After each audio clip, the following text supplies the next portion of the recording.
Storm Nation, they don't sleep. They're watching our every move. Iran, Russia, China, North Korea, ISIS, Al-Qaeda. They may be watching this right now.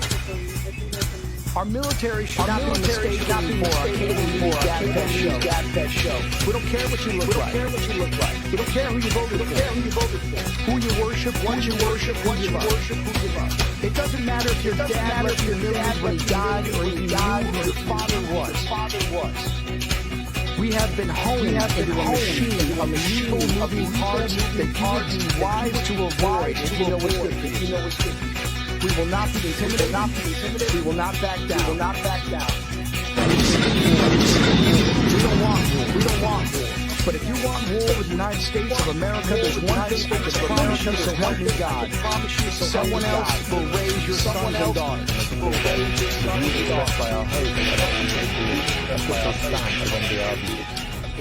Remember, this is all about having fun and enjoying the ride. Find us on the web at MBRADIO.us. Hey guys, Noelle here. Etch that in there. Hey guys, Noelle here. In honor of our soldiers currently deployed right now, I wanted to take the time to personally thank you guys from the bottom of my heart. Thank you guys for all that you guys do. Even though for all that you guys do, I also wanted you guys to see our team and what they had written to you guys personally. I wish you all nothing but love. I wish you all nothing but love and respect. Know about them, go check them out. It's their birthday week.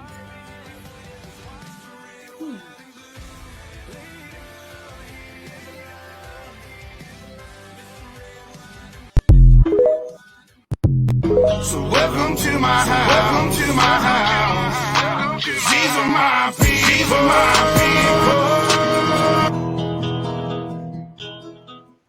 Hey y'all, welcome to the Big Grizz Show. We have a wonderful military broadcast radio birthday special today. We have, obviously, these are all hosts. These are hosts on military broadcast. Larry Souter is the co-founder of Lady Liberty. In the middle is his wife, Noelle, and she's doing painting tribute, obviously on herself for military broadcast radio. On that note, any of you guys watching, if you hashtag Big Grizz in the comments, the drawing will happen before the end of the show. If you're picked, the gift is, giveaway is, and I'll get it out there. Noelle decided to opt out. She would do a personalized painting for whoever wins. But you have to be in the show to have the chance to win it. You can't just put it. You guys, I have to lay this out for it to look right. So that's what I'm doing with the black. It's kind of like a sketch. Y'all hashtag Big Grizz. We'll do the random generator. We will get with Noelle, and we will get with whoever wins, and she will do a personalized painting. Hey, girl. Wilderness thing or whatever you think. Okay. So, Larry. What is going on right now? We've been through this a lot. What do you think? I'm sorry, Grizz. I got some background. What was that? What is going on right now? What do you think of what she's doing? So right now, Noelle is just kind of setting up the basic outline of what she's going to be doing as a tribute to MBR for its success and its birthday. And then she'll just kind of get an outline going and then start on it. And what's really cool is the creative process changes several times throughout. Sometimes she'll just do a little sketch and kind of start from there. And sometimes she'll just go straight to her skin and start from there. And then it just kind of adapts and morphs. Sometimes what we talked about beforehand is it's far from it. So it's really cool to see her creative juices flowing. I love it. Hey, Mom, congratulations on getting Get it, girl. She is going to be talking to other people that are in TikTok as well. So I don't know if it makes sense for us to mute, and then I'll tell her when, if we have some questions or something for her.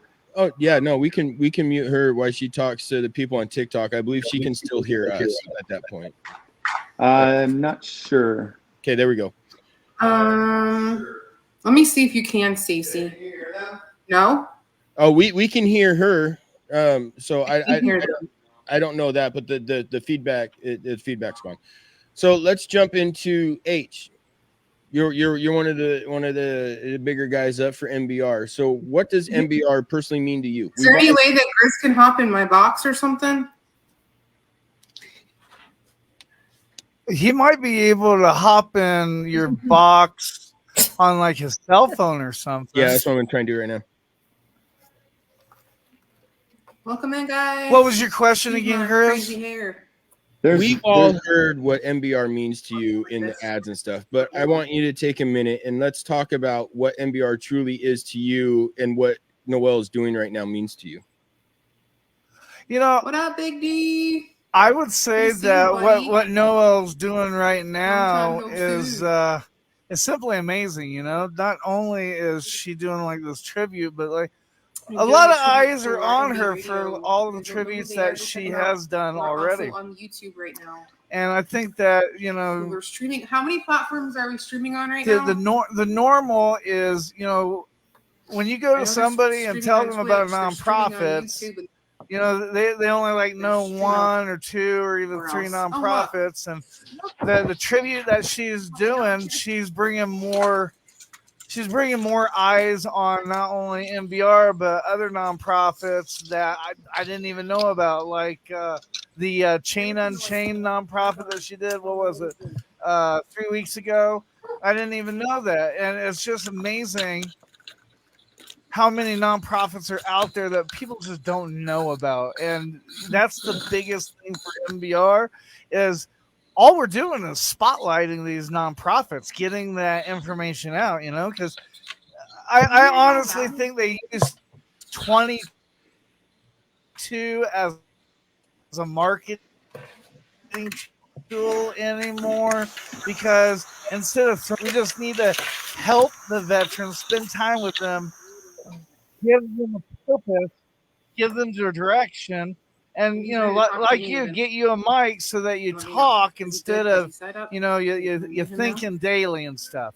Because I think that's how the suicides happen, is because us military guys, we kind of second guess ourselves on everything. Because in the military, you know, I was in for 10 years. I don't know how long you guys was in there, but, you know, after a while, that's one of the reasons why you keep re-enlisting, is because you're kind of scared of the unknown. You know, you question yourself on, can I do this?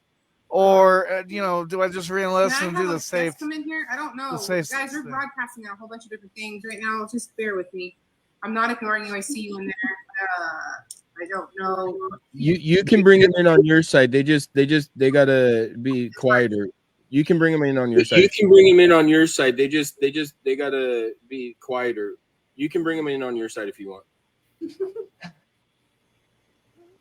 So if everybody's curious, this is kind of a first time going live on TikTok, which is our normal platform for Noelle to be doing her tribute art.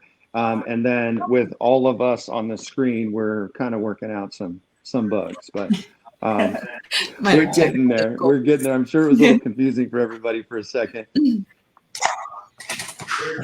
So MJ, let's go to you. What does MBR do?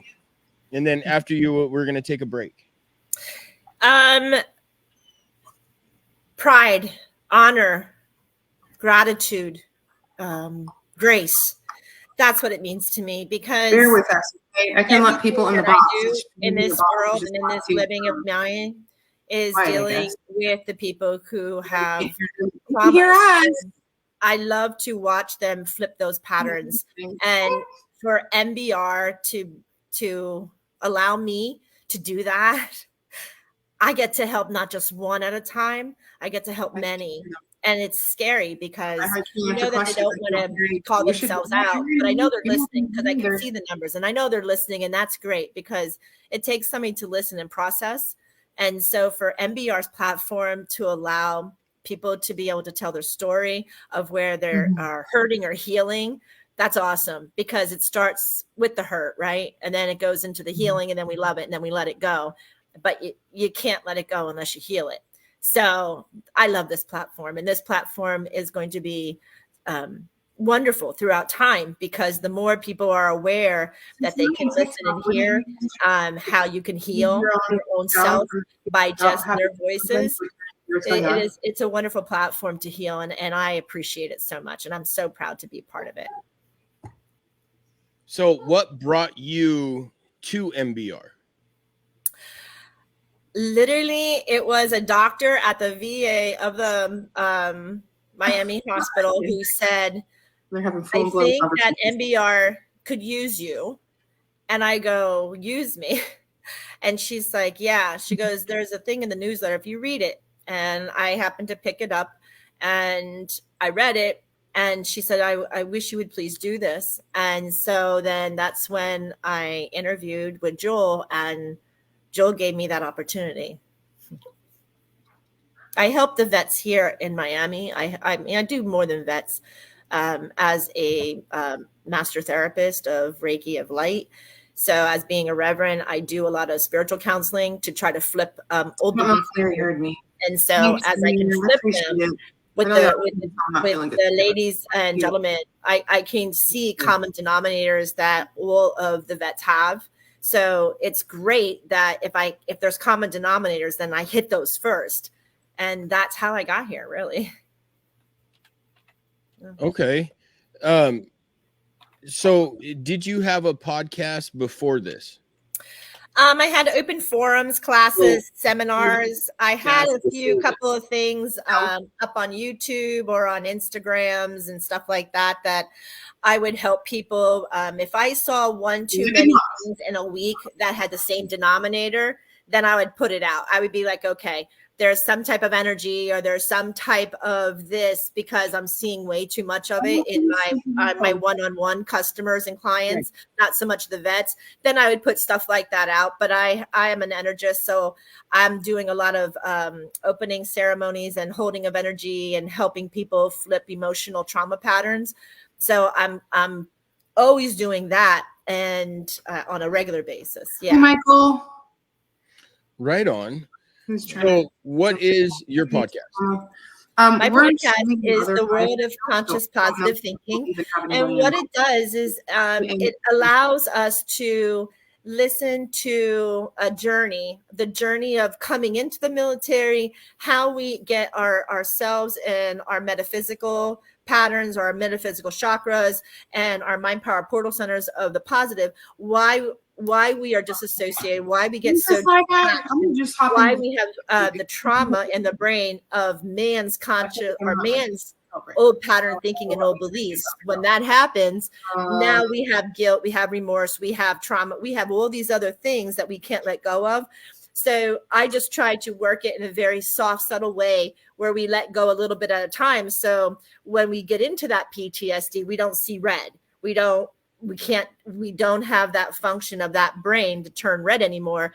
And we start finding the triggers. We start finding the awareness. We start finding how we feel or what's triggering us. And as we start being aware of those, now it's easier to handle without all kind of medicines that they want to throw you on for psychologies. You can do it naturally from Mother Earth. I mean, Father, Mother, God made this beautiful earth. Why not use it to the best of our damn ability and use what he gave us instead of synthetic and everything else that's hurting every other organ and the beautiful body that we have?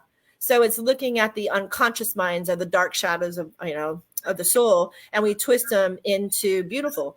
There's not one of you who is on this right now in the military who is not part of a Templar or an Archangel, that you do what you do for a living, or that you did as a soldier, warrior, or an infantry. And that is an honor to be with so many. Well, that's very interesting. So, H, let's run a break and see if maybe we can figure this sound out. When we get back, Amber and Alora, we'll talk to you about your experiences and why you do your podcast and what your podcast is about. Okay, sounds good.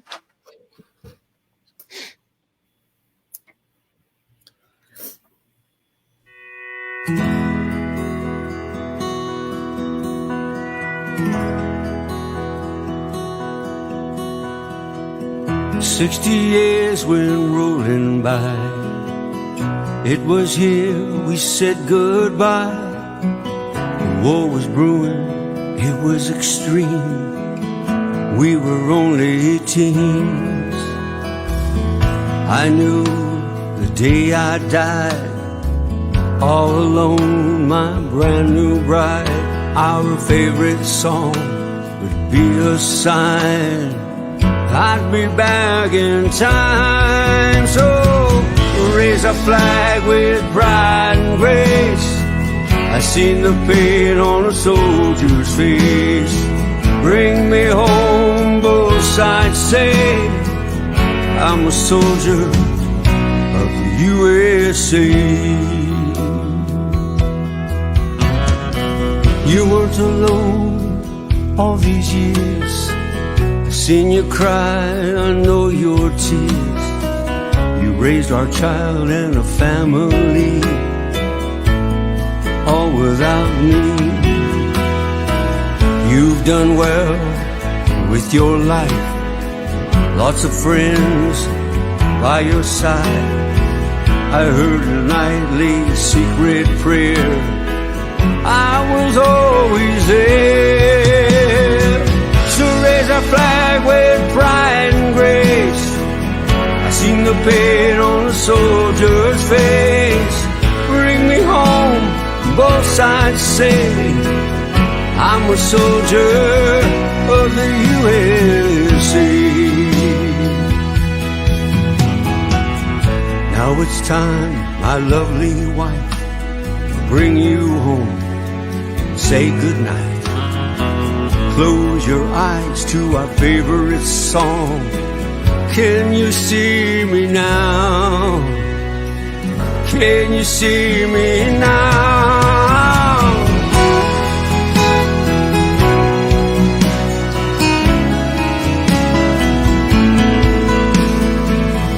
One day we'll come back in time for those we leave behind. But for now, we'll watch them grow. Welcome home.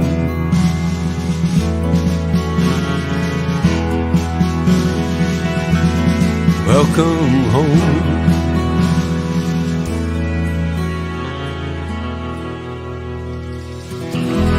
Welcome home. Opinions expressed in this program are those of the speakers and do not necessarily reflect the views or positions of any entities they represent. Find us on the web at mbradio.us.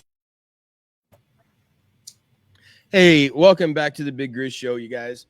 This is, hey, look, you can see me on another screen. I didn't notice that before. It's a little delayed. I didn't notice it before, but hey, there I am. Oh, wow. So on that note, all your followers and you watchers on all the different platforms, if you put in the comments, if you hashtag Big Grizz, you will be entered into a drawing. And at the end of the show, we will be doing the live drawing. It's a random generator that I will share the screen, and whoever wins will get a personalized painting from Noelle. Oh. She hand paints too. Wow. The only thing she won't do is she won't paint nothing prerogative and nothing against the Bible or the Lord. She just and I totally agree with her 100% on that. So me too. You guys, hashtag it. She does amazing paintings. I've personally seen some, and I mean, they look like Thomas Kincaid paintings. Honestly, to me, the way she gets the glow and stuff, they're awesome. So Amber, let's talk about your military experience, and then dive into what brought you to MBR and how MBR has helped you in what you're trying to do. Okay. Yeah. So I was only actually in the military for a year. I broke my back during training and was put into a rehab platoon where I wasn't rehabbed. And so from then on, you know, I've had back problems, neck problems, and stuff like that. So I basically live at the VA. So I feel like I'm still, you know, a part of the community, even though I was only in a year. So Yeah, so that's my military career. I did while I was I did some in processing and out processing of soldiers and drug tests and stuff like that. But that I only did it for, like I said, a year. So for years, I've been thinking about doing a podcast. But I originally had thought about just telling other people's stories because my story is so unique and weird. And but then it just kind of morphed into I just want to talk to people to educate me, to help me to learn about the world. Yeah, and so that's what I'm trying to do. Most of my recording or my podcasts are recorded because I try to scoop up as many people as I can to talk to. And so I've got a couple in the reserve that are coming out. Exciting stuff. Yeah, and my last one that's actually coming up now tomorrow is with a man in Nigeria, Frank Stephen, and he's telling us about the horrific things that children are going through in Nigeria under Sharia law. And so, yeah, I'm just talking to interesting people that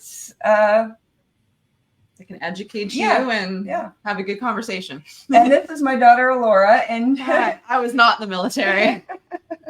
Yes, she was not in the military, and she just hops on whenever she's available. So, yeah, we're just kind of doing it together and seeing what happens. I give her something to bounce things off. Yeah. Pretty much.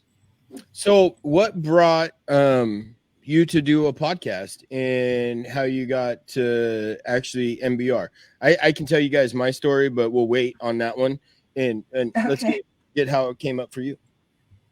Okay, yeah. So like I said, I kind of live at the VA, and and I was going through a pain management class at that time, the second go around after 20 something years of I had went through it 20 something years ago, and then I went through it again a while back. And while I was in there, I was getting motivated more to just get out in the world and do things. And then it just so happened that maybe a week before the pain management class stopped, I got an email from the VA, the newsletter, and I immediately saw it, and I was like, hey, let me jump on that, because, you know,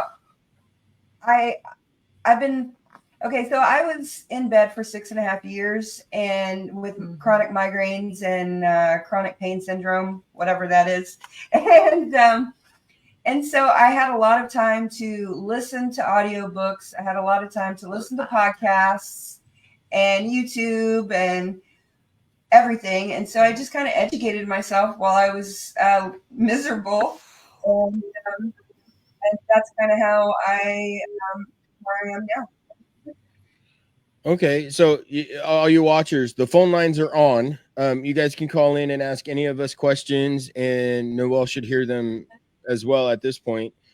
And we can answer your questions at 720-619-0627. It's on a ticker down at the bottom of the screen. Alora. Hi. What's up? How do you support your mom in her endeavor with this podcasting stuff? I mean, like I said before, I'm someone that she can bounce ideas off of. I like to just try and encourage her as best as I possibly can. And I think she's doing a really great job. She's a really smart lady. Just over the last few years of her not really being able to do anything, you know, she just needs to re-exercise her social skills and everything. That sounds horrible. She's doing great.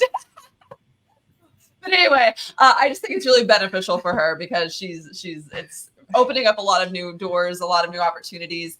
And we've gotten to meet a bunch of really cool people. And I don't know, it's just really exciting to see her do her thing and figure it out. Yeah, so. And she actually went on the adventure with me a couple of days ago to the Gypsy Rose Blanchard trial. So, so we're meeting people, getting involved in drama, apparently. So anyway, but it's I might have talked to your mom on that one. There's definitely for sure. Put a pin in it, but yeah, it was quite the experience for sure. So seeing your mom do this, do you think this is something you might be interested in doing in the long run?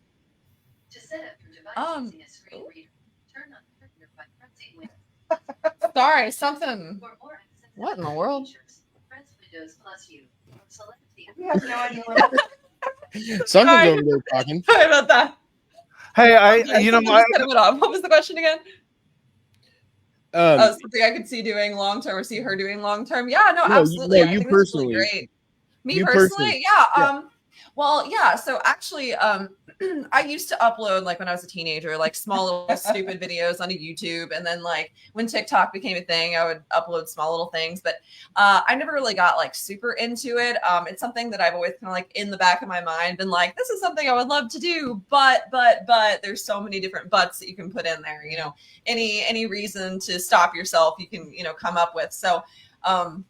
My mom's been talking. She's like, hey, we need to start a podcast. We need to start a podcast. So when she told me that this whole thing was happening, I was like, well, it's your podcast. But if you would like, a little silly little co-host every once in a while, I got you. So yeah, so I think it's cool. It's gotten me to start researching things a little bit more on my own. And I think I'd love to continue to do the podcast with her, but be her podcast. And then maybe me start a YouTube channel or something and find my own little things that I want to talk about. And then we can talk about it on the show if it's relevant or matters. But yeah, I think it's really cool. All right. Joel, what were you going to say? I was just going to say that, we're kind of making MBR has never done this before, especially with the setup, bringing up Noel's TikTok, and, streaming it on TikTok as well on the MBR. So we've never done this before. So we're going to run into hiccups, but so far, Grizz, on your side, you're doing really well because I don't hear a lot of hiccups. So this is amazing. So I'm just proud to be here.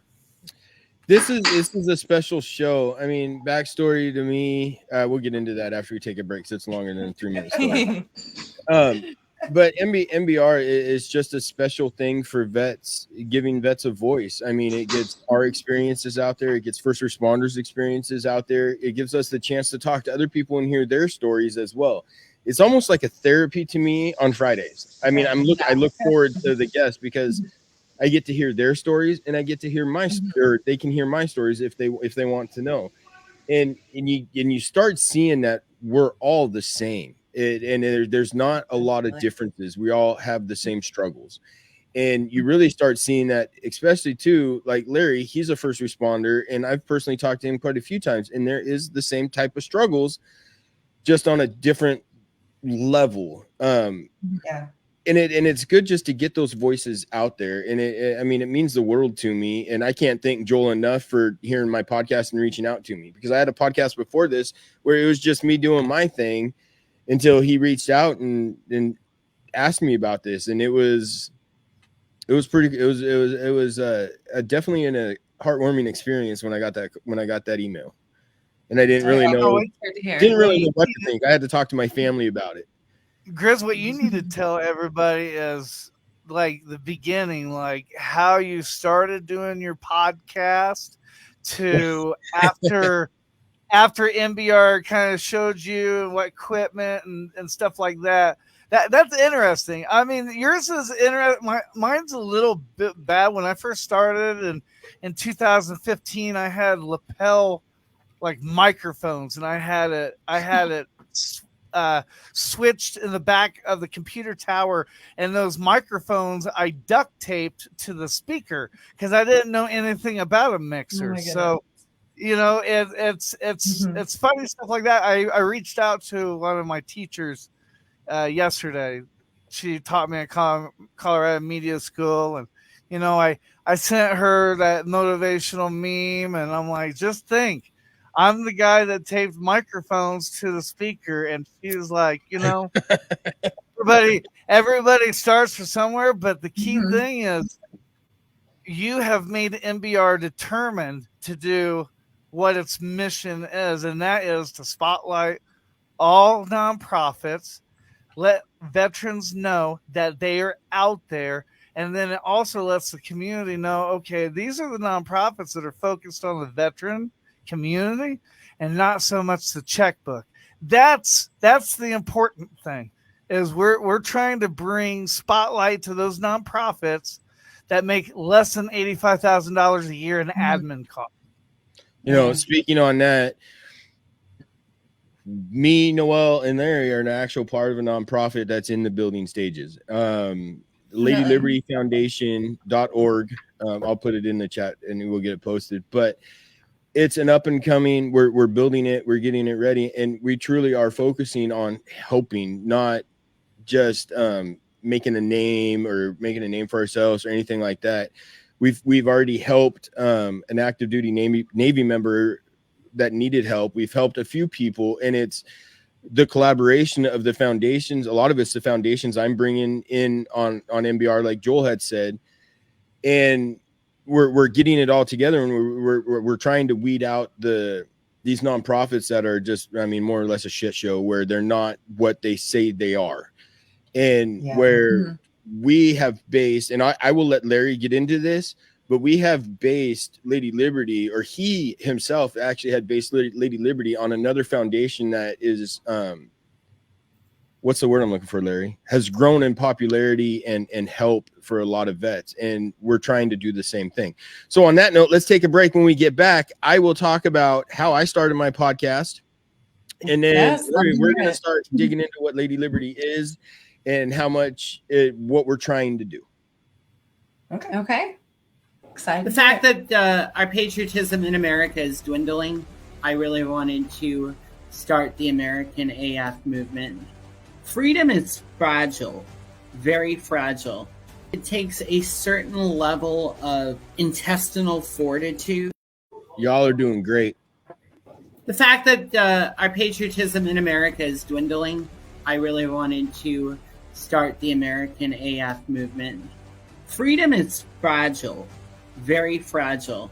It takes a certain level of intestinal fortitude to stand up and say and do the right thing to preserve the freedoms that so many have paid a large price for. About being in the military, and that recruiter said, it's not Biden's army, it's your army, it's his army, it's his army, it's all of our army. American tactical.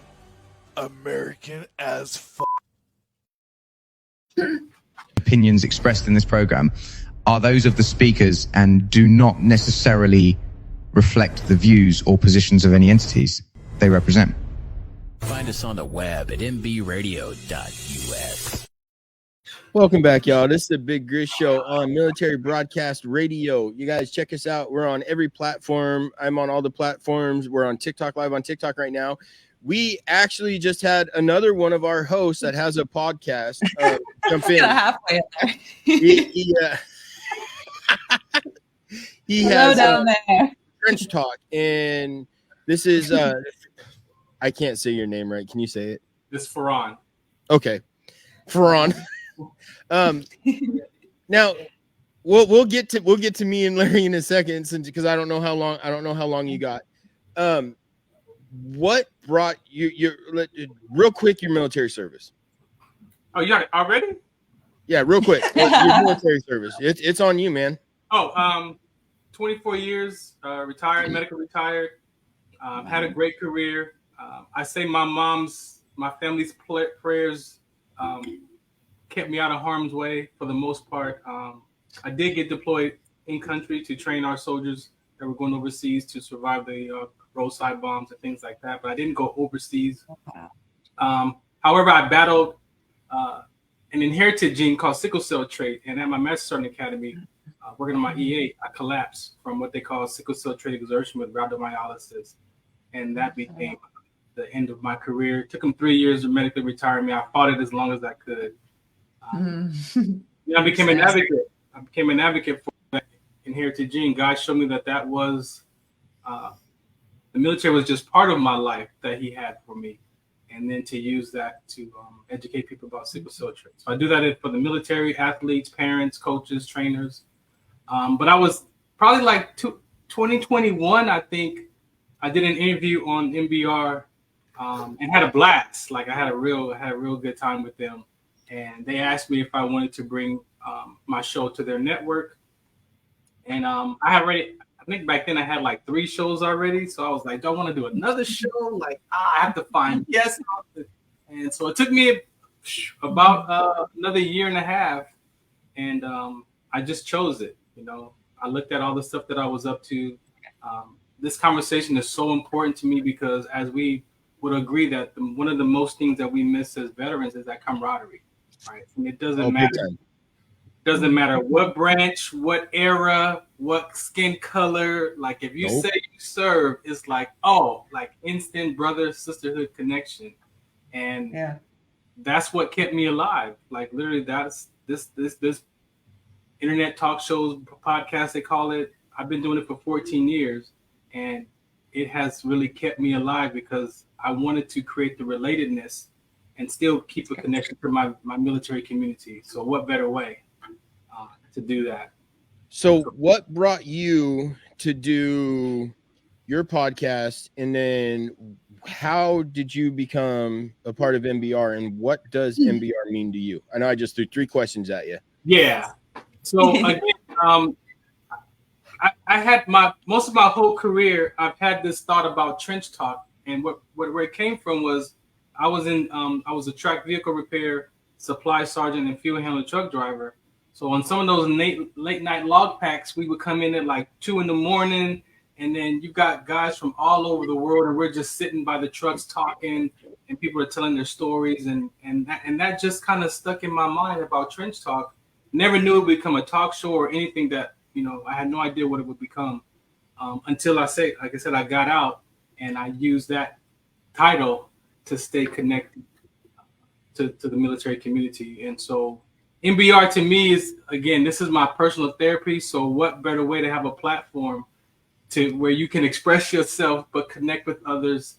I don't understand me, so I don't want you to understand me. But if you can relate to me, right? If you can relate to me, right? That's a different conversation. That's another level of us being connected by the relatedness. And to me, that's most important, because after I realized that I don't even understand myself half the time. So why put that pressure on other people? Yeah. So, yeah. And that last piece for the civilians, I was trained and taught that civilians don't understand us. They won't understand you. They won't understand you. But again, I don't want them to. But if those civilians can relate to us, what would you do in that situation? How would you act? That gives them an opportunity to look in their life and be like, oh, well, shoot, I would probably do something like that too if I was in a situation as such. So it brings us together as people. We're people first, even before the labels as veterans or what rank. A lot of my depression and anxiety came from an identity crisis from my rank. My identity was in my camouflage and that rank. And when that came off, I didn't know who Farron was. And so here I am in front of you. Well, that's awesome. I like your show. I've listened to it. I mean, you guys got any questions for him? He has Trench Talk. It's on MBR. Me and him did an interview, 2 weeks ago now. We actually were lucky enough I was actually lucky enough to be a part of his interview of a Vietnam veteran who had lost his son in OIF. So it was a really cool experience, and we both agreed that we want to try and get this guy on for longer than 15 minutes. Yeah, for real. So Larry, explain Lady Liberty for me. Hey y'all, happy Red Friday, fellas. So Lady Liberty is an organization that started grassroots on TikTok with Noelle doing some of her tributes. She had a God moment that she really felt like she needed to express herself in a way that was going to bring awareness to PTSD. She had some very personal experience with that, with her son's father coming back from Afghanistan. And so she wanted to do something more, and she felt like God was calling her to do some tribute art and to bring awareness to a lot of things. And that kind of grew into a community, Discord. At one point, there's a couple hundred people in there. Everybody from Gold Star families to military, first responders, and just like-minded individuals, service-oriented nurses, EMS, just a kind of all of those are those of us, I would say, that are just willing to, run towards the fire or firefight, right? And so basically, Noelle and I had we actually met on TikTok, which is interesting. But we met on TikTok and we decided that a foundation needed to be made, liability reasons, things like that, but to create something that was a nonprofit. And since then, we've been working with Grizz up here. He's our marketing guy, and we're still pretty grassroots. But he mentioned earlier that we spoke with Mighty Oaks Foundation. He had Jason Jeremy Stalnicker, co-founder of the Mighty Oaks Yeah, Foundation. Guy's amazing, and I've always looked at that organization as something to be like, something that we would like to mirror. But basically, we have a Discord where it's like family. We have nightly prayer. We have different events and things that we like to do. Last year, we did a military appreciation at the St. Petersburg, Florida VA while we were here. MBR Radio. It's been a joy, really, just kind of meeting with everybody and seeing how many like-minded individuals are out there, wanting to combat this PTSD and the 22 a day and all the other, horrible things that our military and first responders are facing. Yeah. Yeah, and it's about bringing all these like legit foundations together that are willing to support and help veterans in their fight and their struggles. Where some of us, I've conquered a lot of mine. I still have my own issues, but that's it's going to be the same for MJ, Ferran, Joel H, Amber. We're all to that point where we've conquered a lot, but there's still issues that ain't never going to go anywhere. And the more help we can get to other vets, I'm all about that. And I'm pretty sure, I don't know, everybody in here is right now. Yes. Yeah. We have a mission to, Noelle has a big heart and she wants to create a village or a little city, I guess you would say, of tiny homes where active duty, when they get home, they have a place to go. A lot of guys have started out from court or having nothing and then coming back, learning their finances, saving some money, having everything provided for themselves while they get on their feet, so they don't hit the bottle or hit the needle or whatever else may be, coming at them, so they can help battle their demons with an on-staff psychiatrist and group meetings. That's something, it's a beautiful thing. Hinderless 22 is doing something very similar to that. Amazing guy over there, Troy. And, we'd like to scale that up, and we're working with him potentially on his formula to create a multitude of these little villages, I guess you would say, of space for active duty to come home to a welcoming environment to learn how to live on their own and make things happen for themselves. So with that, you guys, hashtag, even you guessed, any of you guys in the box and anybody listening, hashtag Big Grizz. And at the end of this show, we will be running a drawing for a personalized painting from you with Noelle on what you would like. And all you guys got to do is just put hashtag Big Grizz in there and you're going to get a free painting. I don't know how long it's going to take, but you're going to have it coming. I don't know. Noel's pretty fast on this thing. Holy crap. I can't even walk and chew gum at the same time. Look at this. You have to appreciate the artism, she's not just painting. She's like painting herself. Mm-hmm. Baby, they can hear you. Let's hear from Noelle. So, Noelle, what's Lady as you doing that? What you can say talking? What's Lady Liberty for you? I'm just listening. Y'all are cracking me up because every time I say something, I'm like, yeah. Lady, as you doing that, what you can say talking? What's Lady Liberty for you? I'm echoing. Oh, you got the earpiece in? That's what was happening to us earlier.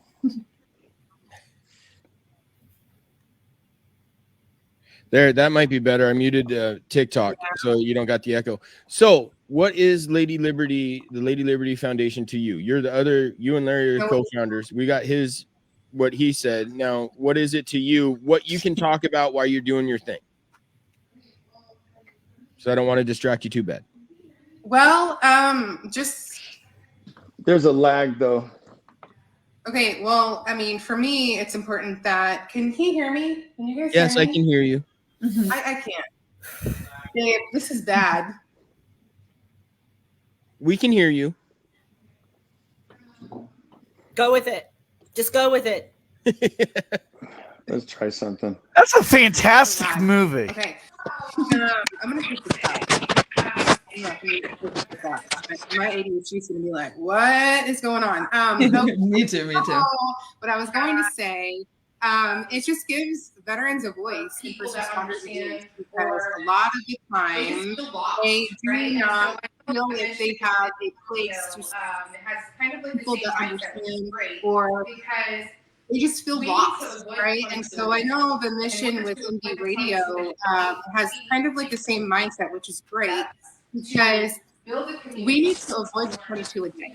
And in order to avoid the 22 a day, we need to make sure we're taking these steps to build a community for, us that are learning certain things that they may not know, just educating, uplifting, creating that platform, creating, that safe place for them to go. Because again, before TikTok, as a military wife, there was nothing. So that's where I'm at. But also we pre-vet, certain places before our veterans get into foundations, right, babe? How do you explain that to them? Like, we want to make sure we protect our vets and we vet these sources out before they dive in, because a lot of these places will take advantage of our veterans and our first responders, and we try to avoid them at all costs. So I know Larry can touch on that a little bit because he's got a silver tongue and he's great at talking. He's amazing. That he is. I can paint you a picture and make everything look pretty, but talking is not my thing. So I'm gonna let him take over. Can y'all hear me okay? Oh, yeah. Okay. Yeah. So what Noelle's talking about is, especially through TikTok, military talk on TikTok, and there over the years, there's been some scams and things going on. So we're really careful about vetting who we work with, like really asking some detailed information before we actually help, or if we're a part of, and just ensuring that they're doing the right thing and they're not a, like you said earlier, Joel, they're not making, everybody's not making $100,000 a year, and there's $10 going towards vets, right? So we don't want to be Goodwill, right? We want to be like, like we're really out there helping and doing some good. It's really refreshing to hear. Yeah. And hopefully, like the other vision that we had is, because we're pretty resourceful in finding who to work with and what their mission is and how it aligns. And, we'd like to be even a main organization that is actually taking percentages of everything that we get and feeding a multitude of different organizations that we have vetted. So that would be a really cool goal for us to get to a place where we could do that. We actually had a comment come up that says, has anyone talked to Alpha Pack 22? I have not. I've honestly never even heard that name. No. Are they a foundation? Are they, what are they? And Miss Heather, if you want, call in to 720-619-0627 and you can talk to all of us. Yeah, I've never heard of Alpha Pack 22. Have any of you guys? I haven't, and I've been in this business a long time. I can easily say that there's probably 45 nonprofits that are created or confirmed or appointed by the IRS almost every single day. I mean, there's just tons. And I forgot to mention one of the reasons why I started doing like the radio show and stuff. I had a distant cousin reach out to me in 2008 during the possible government shutdown of when Obama was president. If you remember that, yeah, definitely. She wrote me and she wrote me and she's like, everybody in my family tells me that I should come to you and ask. My fiance's in the military, is active. He's going to get a no pay due. And we went to, we won't mention names, but I think we all know what nonprofit they went to. And they said that it wasn't injured enough. And I'm like, okay, all right, well, that's all right. There's like 300,000 nonprofits, and that was in like 2018. And she's like, what? And I'm like, yeah, there's like billions. There are thousands. And she's like, I never knew that. And I'm like, yeah, of course, I was talking to a couple of people yesterday, if you haven't heard about it, Team Simplify American Fund. They are an amazing organization. If you need something, if you need financial help, if you need anything like that, they are always one of those nonprofits that will jump out and help as much as they can. Another organization is Hope for the Warriors. Fantastic organization. They do a lot of events and stuff like that. And, to keep the price down, what they do is they'll literally like have 2-day events where you fly in, you'll do the event, and then that next night you'll fly out. That way they don't have to buy like a hotel and stuff, but they're getting you there so that you can do the the event. And let's say that you're into sports, or let's say that you're into rehabilitation using sports as a way of form. There's Operation Rebound. Operation Rebound doesn't matter if you're combat or not. They do first responder and military. So you got Operation Rebound Challenge Athletes Foundation. Then you got Catch a Lift Foundation. Catch a Lift Foundation, like they'll buy you a membership at 24 Hour Fitness, or they'll buy you a treadmill that you probably shouldn't have in the house, but it happens. I had to get rid of it because my wife said it didn't look right with it being in front of the TV, but I had no problem with it. What a shame. But it's just so many organizations out, and I haven't got to them yet because they haven't responded. But about 4 months ago, I found out about this nonprofit. If you're in the military and you're having some, muscle aches, and you're having some issues with arthritis, if you go to your primary care doctor and ask for a prescription or a referral for a hot tub, it's called Hot Tub for Heroes. It's a nonprofit that will take that, will buy you a hot tub, they will install it, and as long as you're there, they'll take care of the warranty and all that stuff. Say what? Wish I would have known that before I bought my hot tub. Say what? So look, right? That's the great thing about the station. We're getting this information because unfortunately in the military, and Larry, you can agree with me on this, everything's a damn secret, and it shouldn't be. It shouldn't be, especially in life. So that's the main thing that MBR does, is we should share the information. Hey, bringing these foundations together, it's awesome. Like I know me and Larry and Noelle were definitely working with Hinderless 22, the OSB Foundation with Chaz. They're both of those foundations work to help homeless vets get them off the street, whether it's tiny homes or like FSB.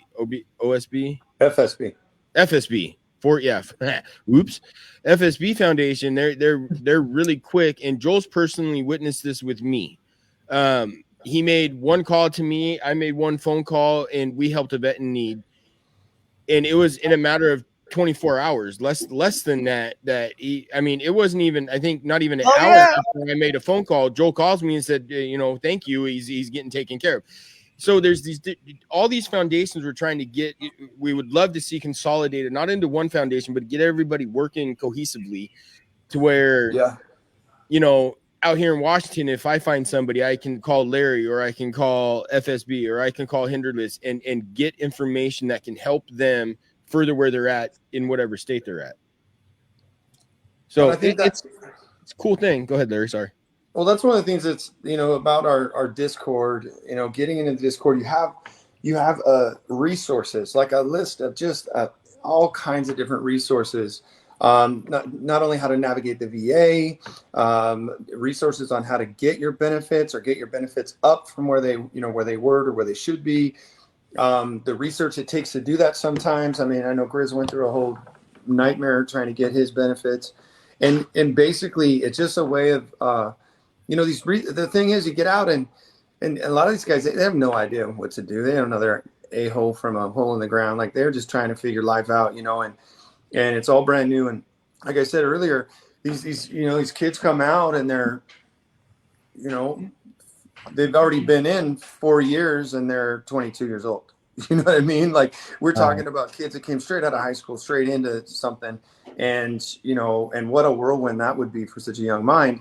First of all, with everything that's going on, in war zones and such. So coming back out, they just need some love, man. They just need to know that that it's okay, that don't be afraid, like, learn your finances, learn how to budget. You do need car insurance.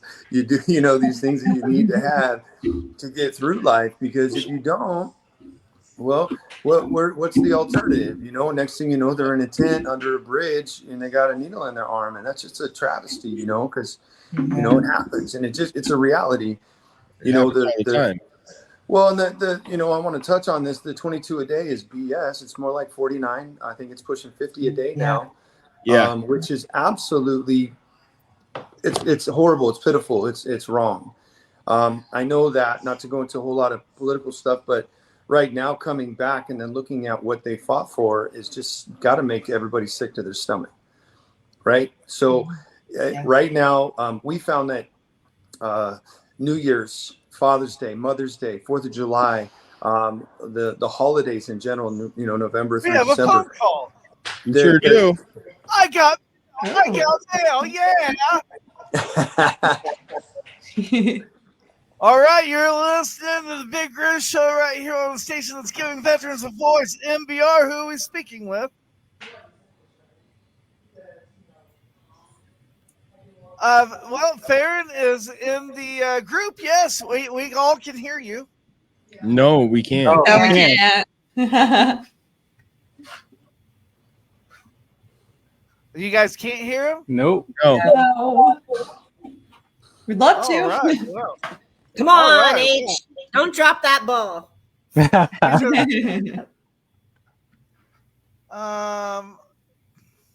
Maybe I should have let you answer. I think I might have. We're hold on, caller. We're gonna call you right back, okay? Wow, that's live. That's live radio. There, that's how it goes. All right, I'm bringing it up right now. I think that you're gonna have to call. Yeah, I think you're gonna have to call him because I got too much on the server. Yeah, no, I'm doing it right now. Okay. What was the number? Wow, that's here in Washington. Okay, I don't know if that's a good thing or a bad. We about to find out. Hello, this is Call Me Go. This is Alex. Hey, you got mail. You got mail. We're calling you. Hey, this is the Big Grizz Show. We're just returning your call now that we got the lines fixed. Yeah. So, someone told me to call in from, I'm part of the Call Me Go team.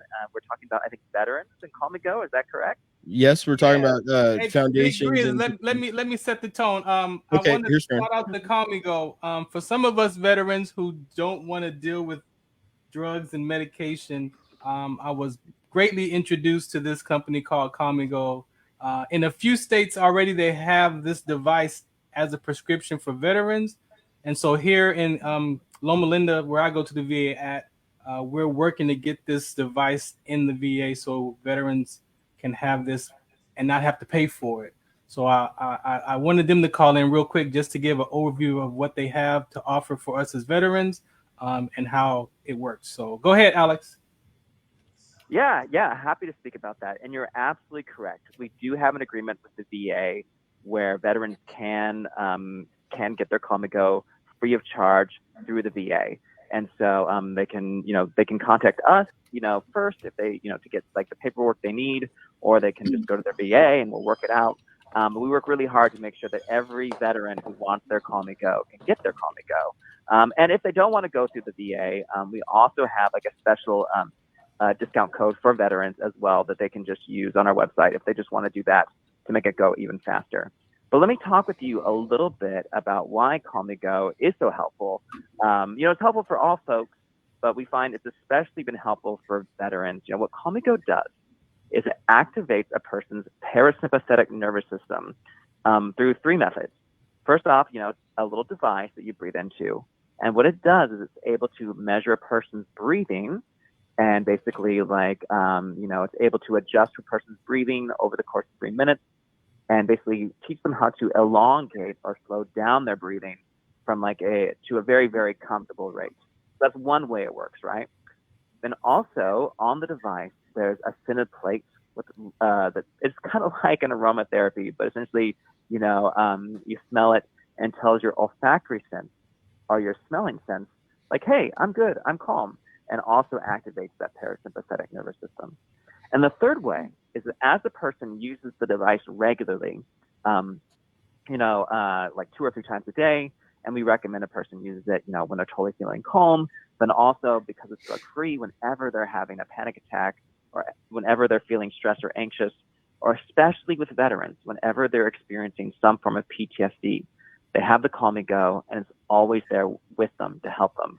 So those 3 methods work together: the calming scent, the elongation of the breathing, and the grounding technique to activate that parasympathetic nervous system. And we find that this method is hugely, hugely helpful for veterans, especially veterans who are dealing with PTSD. In fact, there was a clinical study that showed a great reduction in PTSD symptoms in veterans who use the Call Me Go. So we're very, very proud of our relationship with veterans, and we're very, very proud of our relationship with VA. And we work really, really hard to make sure that every veteran who wants one can get the Call Me Go. Alex, man, thank you so much, man, for taking time out. That's my device right there, ladies and gentlemen. It is real. One of the things for myself, my anxiety, after going through personal development education and getting a better understanding of where my anxiety was coming from, I lived in the future of uncertainty. And if you live so far out in the future, then we think we can control life. At least we think we can, but we really can't. And I had to figure out where mine was coming from. And I didn't want to be on drugs. I felt like a zombie when I was on those medications. Yes. So Yeah. I knew I had a level of mental toughness. I played sports. My depression and anxiety was something like I've never, like we deal with some minor levels of depression and anxiety, but when I got out of the military, like my life was over. That was the decision that I made when I got out of the service, that my life was over. And I lived into that. And I didn't want to be on medication. Like I knew I had some kind of mental toughness, some strength somewhere. And I didn't want to turn into that kind of zombie. So meeting them a couple years back now has again, it's just nothing but a blessing. They support my show. I play their PSA on my talk show. I play it here. Very important. But it's also not just for veterans. If we tell the truth, we all deal with, as human beings, we deal with some kind of a panic attack, stress, anxiety. So the PSA that I play is dedicated to veterans, but I share with my listeners and people listening, if you're just a human being and you need a device or something to help you, it can help. So I appreciate you, Alex, if you're still there, man. Thank you. Yeah, I'm happy to help. If I could have one more thing. Go for it. That our CEO, Adi, is actually a veteran herself. And so that's partially where that respect comes from. And she had the same situation where, she actually had like really, really negative side effects from the medication she was using to deal with her anxiety. And so she kind of just like invented the Call Me Go to find that drug-free solution that so many people are looking for. So, but it's very helpful for veterans, but helpful for people who aren't veterans. But we do believe it's changing the game in terms of a drug-free solution to assist with anxiety or PTSD it's helped so many people. So I'm hopeful it will be helpful to your listeners. Yeah. Thank you so much, Alex. Oh yeah, no, I that's awesome. We'll get that out there. Ferron, can you put that in our chat so we can put the site up, or we can get on the ticker, or we can get a banner up or something. On that note, y'all, we're gonna take a break. But you guys, anybody watching, you need to put hashtag Big Grizz in the comment section. You'll be entered for a drawing. Right now we're at 10, so the more that's in there, you're gonna be entered for a drawing. With Noelle is going to be doing a personalized painting for whoever wins, and we will get that mailed out to you so you can see what she can do on herself. Imagine what she can do on a canvas where she's not looking in a mirror doing it. So you guys, you're listening to the Big Grizz Show on MB Radio. We're going to take a break, and we'll be back here, and I don't know how long we're taking a break for, but we'll be back. All right.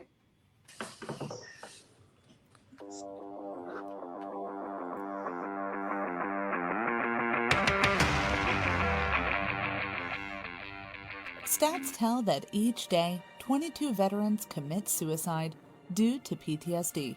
These stats shook us and urged us to do our part.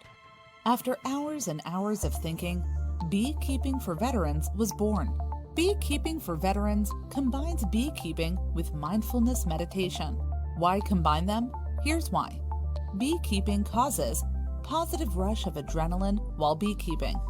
You have to be calm during it. You are mindful of your movements.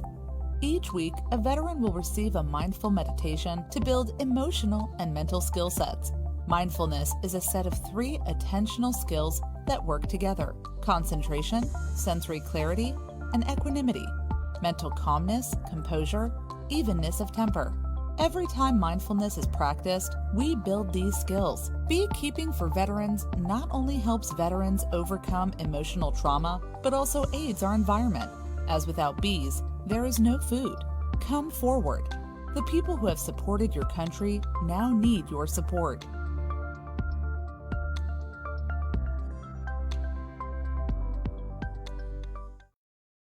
Opinions expressed in this program are those of the speakers and do not necessarily reflect the views or positions of any entities they represent. Find us on the web at mbradio.us.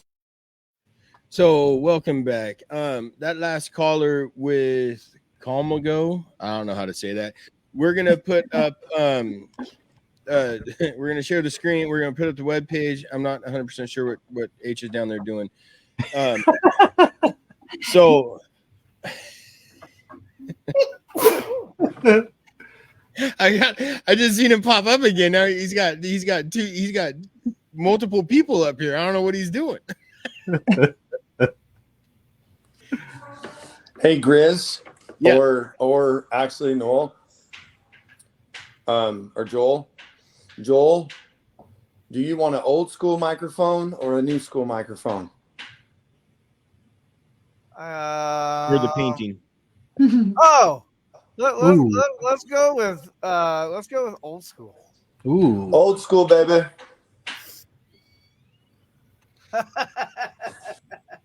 No, he'll like that. That and we need to get that web page up. We run that on a banner. I can do it. And get that out there for what was you said his name was Alex? Yeah, Alex. Okay. And can you explain more of what it is? Because I can't even pronounce it. Is it? Oh, we got another caller. Yeah, I got it. That's good because I overloaded my stuff. I think it's not letting me answer it. I don't understand what's going on. Hey, quick note. Did you know scientifically? Hey, can you try and call back again?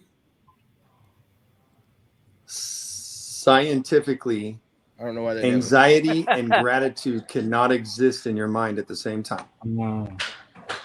Do you know that? Did y'all know that? No, I didn't. There's quite a few things. Let me say it again for the people in the back. Anxiety and gratitude cannot exist in your mind at the same time. It's a scientific fact. True that. So be grateful you're vertical. Be grateful you're breathing. and then you just keep going, right? I mean, Absolutely. Yeah. There's a few things that can exist at the same time. Here we go. Go. I don't know what that was about. That anxiety is caused by fear. Every time somebody has an anxiety attack, it is caused by an unknown fear. And most of the time, if you actually do that research, it is the cellular data that's deep down within our souls that has that fear. And that fear actually comes from the unknown. And once you have that fear of the unknown, it means that you have fear and not your mind power portal, which is number one is faith. And that's where it all stems from. And traumatic events lead to that. And you can flip those patterns without anything. Flip them very quickly. It doesn't take drugs. It doesn't take medicine. It doesn't take anything.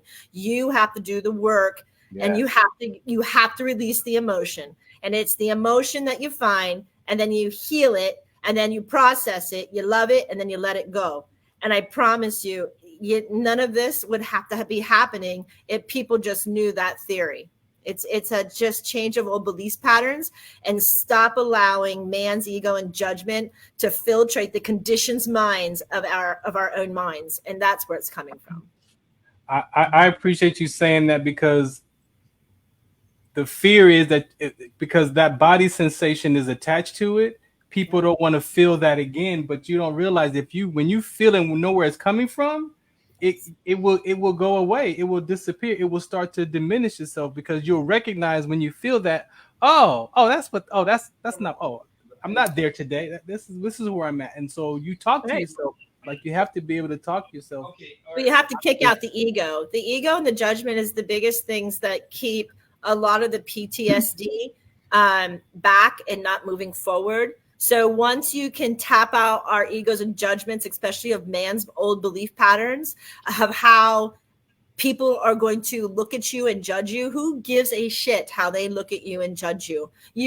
I told it again. I'm going to say it. I'm going to say it. You are the Templars. You are the Knight Templars. You are the warriors, because who else is going to do it? Honor yourselves. Honor it, because you have to flip this pattern. This pattern is so sad, and I see it all the time. And the problem is that people, and I'm sorry, men, and I'm not saying man, I'm saying men, especially because men was brought up, men don't cry. Men don't feel emotion, right? What you crying about? I'll give you something to cry about, right? And that is a hard old belief pattern. And I saw that in the men that I work with. Females, on the other hand, they have more of the Shakti energy, which they are allowed to, they have more abilities to release those emotions. But the Shiva energy of the male, they don't have that. And we have to learn to let that old belief system go. And once I'm not talking about being a sissy or whatever anybody else wants to judge it, but you have to understand it's the past, right? It's already over. You already lived it. It's already done. It's done. And now we have to bring you into the now. And when you bring yourself into the now, my friends, you will learn to love it, let it go, honor it, and then you'll be able to talk about it, and you'll be able to talk about it with a smile on your face and say, and I did it, and I lived through it. Yeah. That's right. Yes. I did it. And I'm proud to be that person to wear those boots and that uniform, because I understand now my life purpose and my soul's purpose. So we had a caller. I told him I'd call back. So I'm calling him. That's some live professional stuff right there. Hey, welcome to the Big Grizz Show. Where else you gonna get it? You're on air with Alora and Amber and H and Larry Souter with Lady Liberty and MJ with the Conscious Positive Thinking and Ferran with Trench Talk, and obviously me. You're on air. Introduce yourself and let us know what you're calling in for. Yeah, so I'm the fire social worker. I'm part of the MBR up and coming crew. Hey, it's checking in on you guys, watching the stream, and I just wanted to chime in and say hello to you guys. I love what this is. What's going on with you guys? It's like the Avengers, man. Okay, so I got a question for you. Let's run us through your military as fast as possible. All right, so 14-year Air Force veteran, comm guy. I went to Korea, Japan, Travis Air Force Base, and Creech Air Force Base in Las Vegas. So I've been a little bit everywhere. Okay, and your show that's up and coming, actually the debut episode is in 3 days. Is a financial podcast, correct? Yeah. So Money in the Military, I started my financial journey while I was in the Air Force, and I just kind of got really passionate about helping people with their finances. So I just I saw Joel's the email for from the VA was like back in January, I think, like an email blast, and I signed up, and then I just kind of kept pushing for it, and here I am. So it's kind of cool. So let's get in. What brought you to do a podcast, and what brought you to MBR as a station to get your broadcast out? Well, I had basically all this time to think about like what do I want to do after post-military, and I became a social worker. I got my license and everything, and then I found out about financial social work, and I was like, I could turn this into like a platform where I talk about finance. So when I heard about MBR and my history with working with veterans and military members, I was like, well, this seems like a great platform. And as soon as I learned about like the ins and outs of what you guys are doing and everything, I was just hooked. So I've just been going down these rabbit holes and learning from from everybody really, but Joel and you and everyone has just been really helpful. Getting the show off the ground, and it's just been like I'm like a case study for the platform, and hopefully it goes well. But I'm just excited to be part of this, to be honest. Awesome. Well, I appreciate you calling in, and letting us I got a question for him before he goes. Okay, yeah, go ahead. Hey, so in this financial world of conversations, I got two things to ask you. How do you build the trust with people to talk about their money, man? I know that is something that it has to be difficult, because we're so private. We don't want to be judged. We might not feel like we have enough money. So how do you develop that confidence or that trust? Yeah, that's actually a big challenge. Like you said, people are closed off when it comes to talking about their finances, but I'm really trying to create a little bit of a change in the dialogue about finances. And, by telling a little bit about my story and my struggles and everything that I've been through, I'm hoping to kind of normalize the discussion about finances. And, really, I use some of my social work background and like meeting people where they're at. And, just kind of talking to them like real humans, because for every mistake that some of these people have made that they admit to me, I've done that times 10. So I think being human and really showing that, it's okay to make mistakes and to basically try to recover. I'm just here to be almost like a financial coach / fitness coach, or not fitness coach, but financial coach. So I'm trying to encourage people to open up about their finances, if not with me, then with someone that they love or somebody they care about in their life. And my second part of that, and MJ, I love your conversation. Have you discovered what your relationship to money? I had to, like I said, with my career and life being over, I had to go back and look at what my relationship to money was.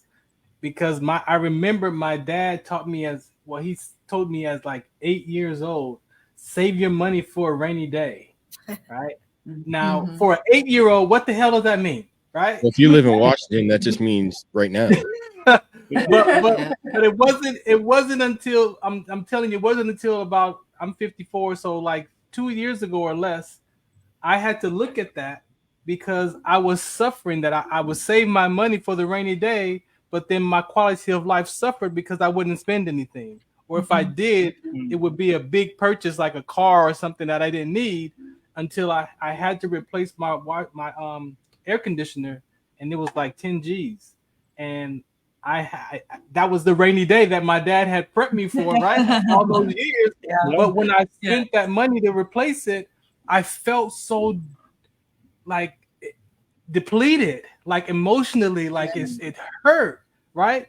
And then I had to look, where is that coming from? And I remember, what does it mean to save it for a rainy day? So we have a relationship to money, and I don't think we really look at it from that conversation, because some people get money and they hold on to it because they don't know when the next dollar is going to come from, but then you suffer and financially and mentally. So do you have those kind of conversations?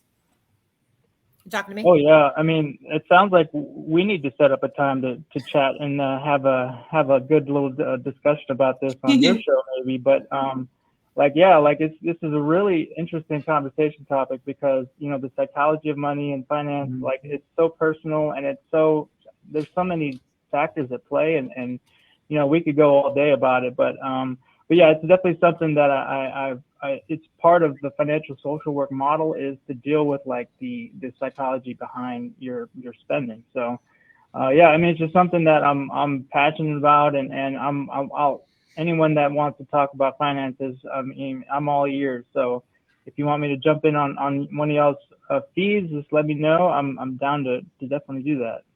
Appreciate you. Thank you. Okay. Joel, we're gonna take a little longer break. Play.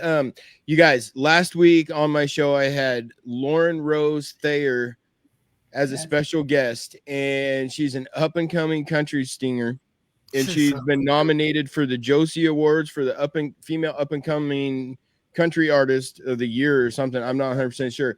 We're gonna run her ad. You guys, is about a 4-minute song. So you guys, if you need to take a break, get up and take a break, and we'll be back. Coming right back at you. Bye.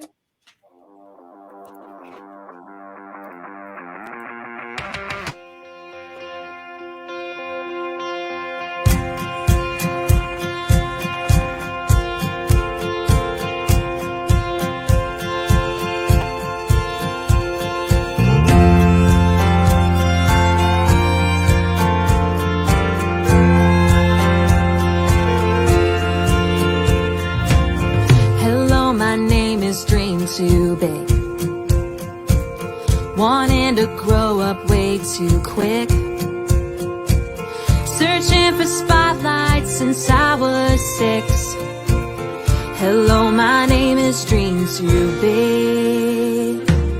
Hello, my name is way too loud. My voice can cut right through a crowd. Got made fun of for it, but who's laughing now? Hello, my name is way too loud. I know I've had my moments and I've had heartaches. God is making miracles out of my mistakes. You can say I won't make it, and I can tell you that I don't really care. 'Cause hello, my name is going somewhere.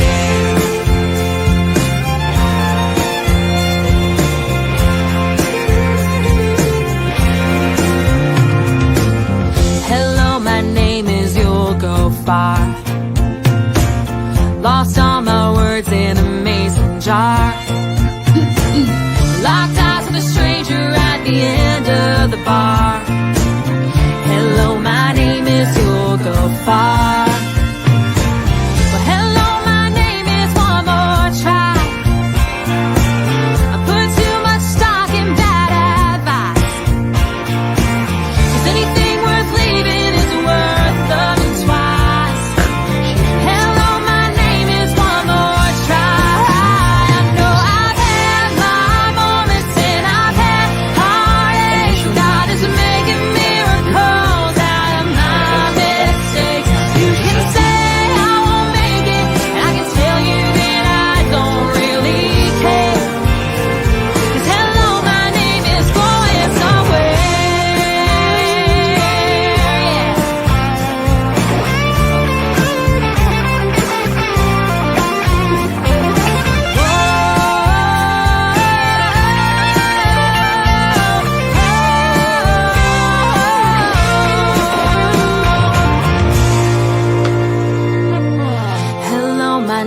Getting knocked down.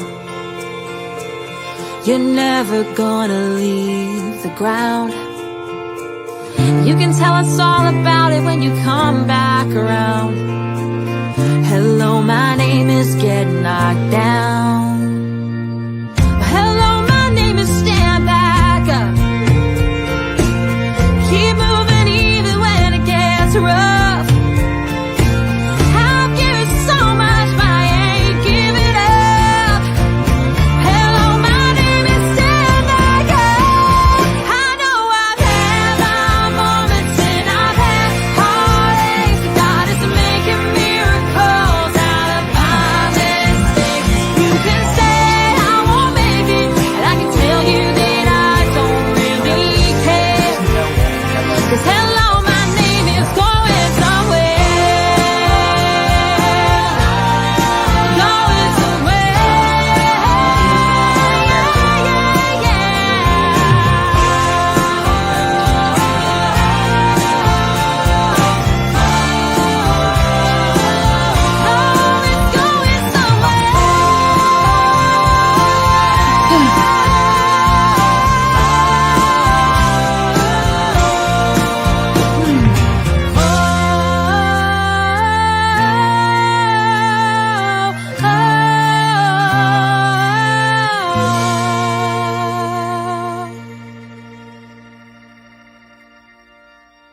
And he showed it to her, or she showed it to him. Opinions expressed in this program are those of the speakers and do not necessarily reflect the views or positions of any entities they represent.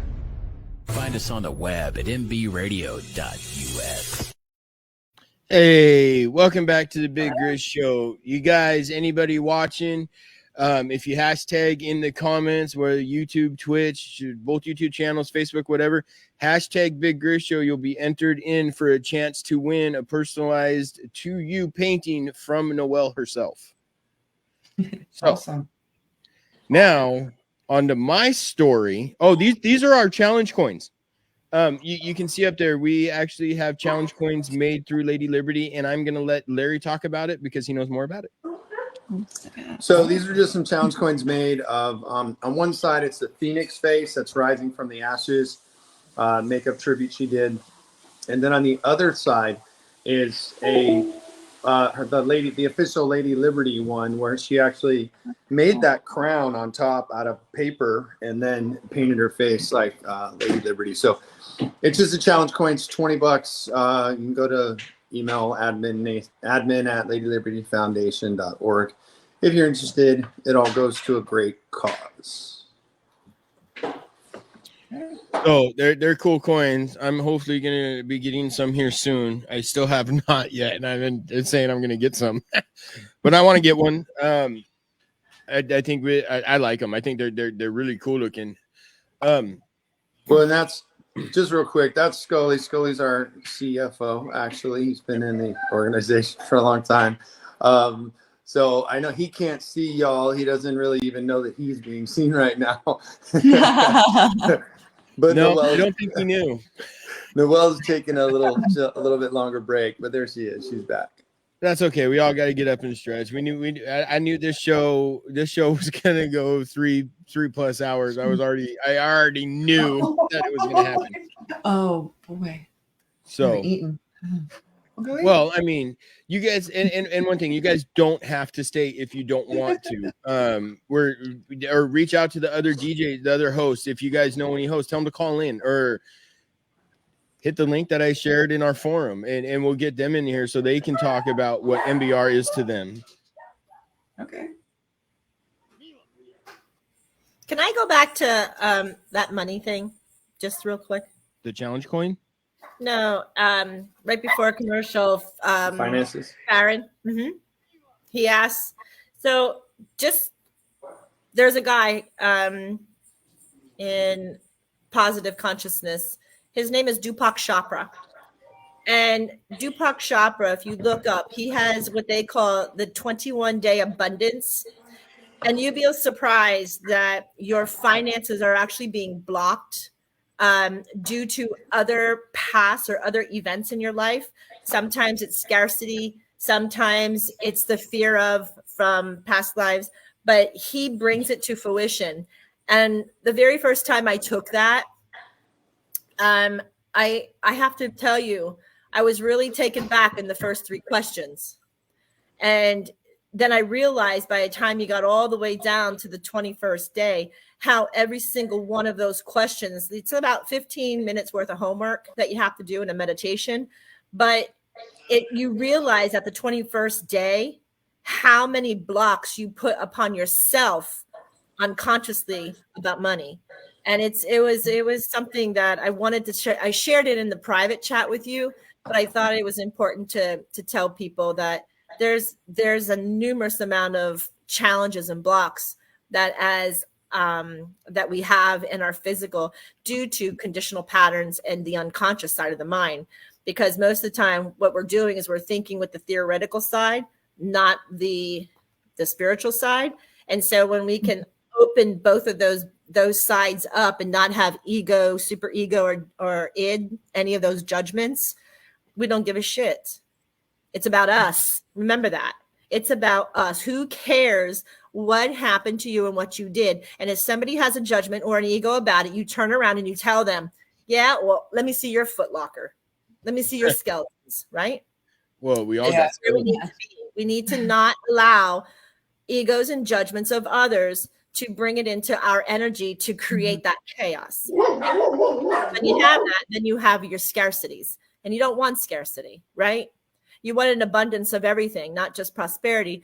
But in order to get prosperity of abundance, you must have an abundance of everything else: joy, happiness, balance, life, kindness, understanding. So these are other avenues that when we heal that, we can have an abundance of what we desire most, right? Yeah, and my dad, God rest his soul,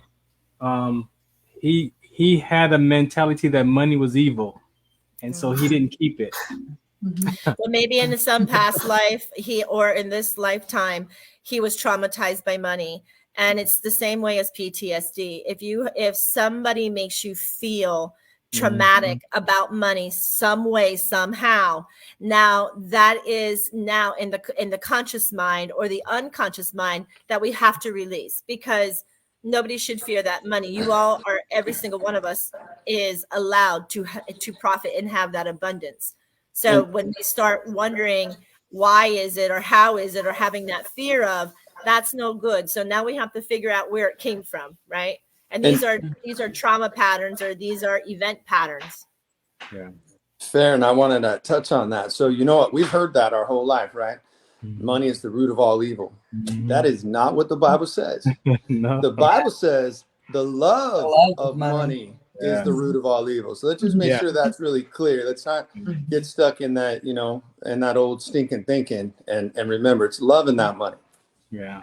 And oh, go ahead. Who's that? Go ahead. It's putting No, go you go. I said, go ahead. Go ahead, Chris. Sorry. It's putting that money above everything else is what's evil. Yes. Yes.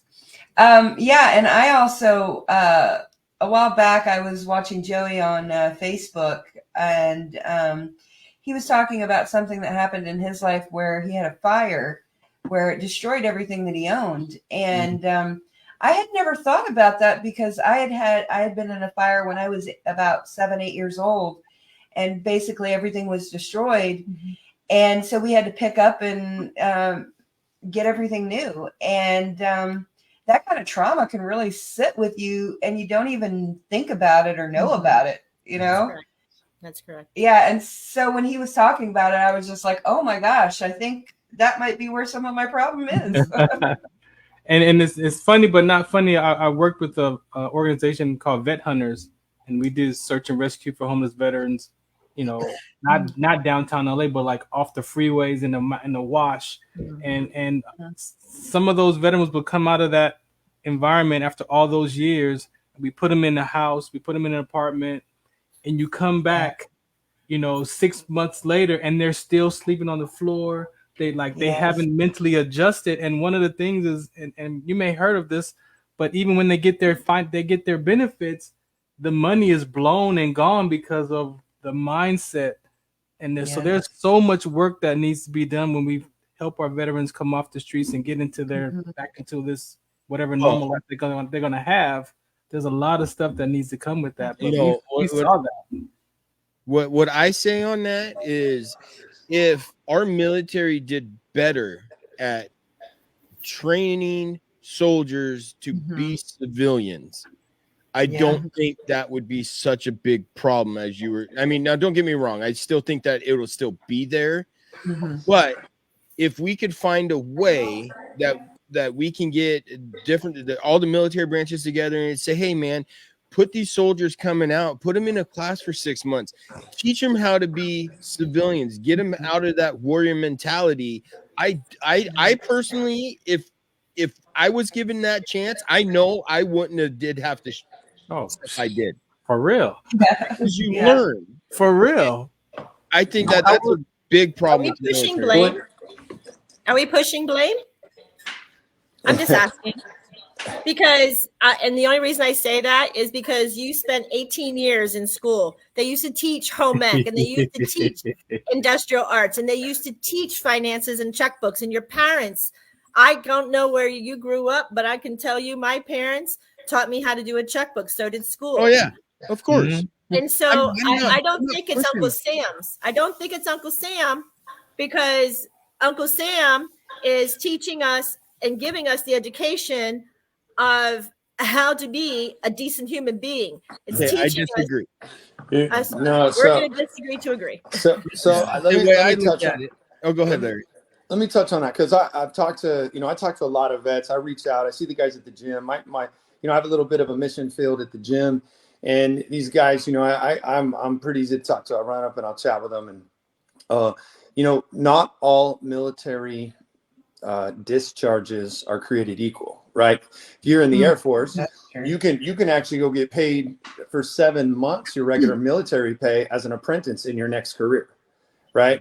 Wow. And you can go there. And really, when it comes down to it, the Army and the Marines fail miserably at transitioning these young people out of the military. You learn how to kill, you learn how to fight, you learn how to do operations, you learn all of these things, but they ain't teaching you how to be a good human being. They're teaching you how to kill and be and fight and live and lay in your pee for 2 weeks. Like, they're teaching you how to do anything and everything to survive and to combat and beat the enemy. They're not teaching you how to be a good human. No way. And that's where I would say I would disagree with you, MJ. I believe we personally had this conversation before, but the way I see it is you choose to enlist. Nobody's forcing you to. And I would say 90% of the people that enlist are 18 years old. They're right out the gate. They're trained how to be warriors. Yeah, Okay, and half the time we're lied to. Yeah, it's so cool. Yeah. You have 18 years to learn how to be a good person and to be a productive member of society, but then you choose to do a job and they basically take all of that away and they teach you what they want, but they don't. At the end, when you're ready to come out, they don't teach you how to go back to how it is and how it was, everything you learned at 18. So you have, like me, it took me almost about 10 years to get out of the mentality that nobody mattered to me. I was going to protect myself and I was going to protect my family at all costs, and I didn't care. Now, after 10 years and knowing that, I sat there and looked like, I can't be like this. I have to be a better person in order for me to be a better person out in the world, or even for me to go out in the world instead of holding up and hiding. So that's where I'm saying I think the military needs to do a better job on that. And Uncle Sam, they train you to hurt people, but they don't train you how to be a nice person after the fact. One thing I agree with MJ on that part of it, when you're able to tap into your spirituality piece of it, there's another part of life that arises, right? And so you can live in the victim mentality, or you can be causing the matter of your life, right? And so for me, again, my anxiety in that future of uncertainty was I going to lose my house? Was I going to lose my family? Was I because my pay was going to get cut? Like, I knew that my finances were going, and now you've been in for 24 years and you get a paycheck every 2 weeks for 24 years. And you're out and you're getting out not by choice. For me, it was very impactful, because I had, again, my anxiety came from I couldn't control what But if they would have told me, hey, you're going to get these benefits, this is what I probably would have never had an anxiety from financial. Yeah. Because So I agree. I've been blessed. I've been blessed to be taken care of. I From the military. I agree that every freaking person who ever walked out of the military does not know about the benefits. It's a struggle. And unless you sit at a VA hospital and listen to people tell their stories and saying, how did you get that? Oh, we do this or do this. I'll tell you what, there's what they call the Veterans Advantage. And I love it. I love and I also love the veterans group in West Palm. They really have taken a lot of the vets a different route. But I'm like I said, I feel that things have to be balanced in life, and we can't push blame on one thing. And I feel hard about this, that I feel that even though you grew up, right, if the schools doesn't take out the fundamentals of life, I mean, that's what we were taught in school. I mean, I don't know, I grew up in the 70s, right, in the 80s, but we were taught the fundamentals of life, the checkbooks, the how to cook, how to use carpentry tools. We were taught these survival things. Yes, I do agree that the military does change you, and the military does a whole bunch of things that create dysfunction of our mental psyche. That is hard. That is so hard. And to actually not play that victim mentality is to understand that, was this taught and we didn't pay attention? Where were these teachings? Because how you get taught in life, I mean, let's face it, these are conditioned patterns. These are the same belief systems and old conditioned patterns that I talk about even in my own show or here, which is we are stuck in an old mentality. We're stuck in it, whether it be money, love, trauma, relationship, whatever. We are stuck within society's belief systems. And when you start to change those and you remove the you did this or they did this, and then we come back into where's my part? Where's my part? I have to have a part, and all of us have a part. But I don't want to sit and I didn't mean it if it sounded like I'm damning Uncle Sam. I don't. That's not. No, it didn't. That wasn't it at all. Yeah, I didn't want that. What I'm trying to say is, I mean, I don't know your MOS. I don't know anything. I was infantry, and I was taught at 17 years old when I went to basic, and I turned 18 in basic. Yeah. You're taught right from the start, you know, how to go into houses, how to protect yourself, how to protect your brothers, how to do this, how to do all brothers and sisters, how to do all of this stuff. Where as 18 coming out of school, you still have your 20s that you're going to screw around and you're going to be, you know, do the stupid stuff. But now you got guys coming out of the military that didn't have that. So they're jumping right back into that, say in their late 20s, early 30s, and they don't know how to handle themselves because they're in that warrior mindset, not that civilian mindset. And I don't think, and until I'm proven wrong, I don't think the military helps in that aspect. You know, when I got out, they said, cool, here's your 214. Bye. I didn't get to go to a finance class. I didn't get to go to a class on, you know. I didn't. I was Air Force. I didn't get to. And I was Air Force and I didn't get to do that either. But I had those skills. Right. But I had those skills in school before I even went to the military. That's what I'm saying. When 10th, 11th, and 12th grade, those skills were already embodied inside. It was already that practice of, no matter if you were going to the military or not, you had those skills. And that's why I'm saying, is it plausible or in a conscious mind that maybe we can come back to survival skills that a lot of reality in our world has lost, you know? And the survival skills are, how do you get clothing? How do you make it? How do you make your own chairs, tables, whatever? And how is it that you plant your own garden? And how is it that you create your own little checkbook to figure these things out?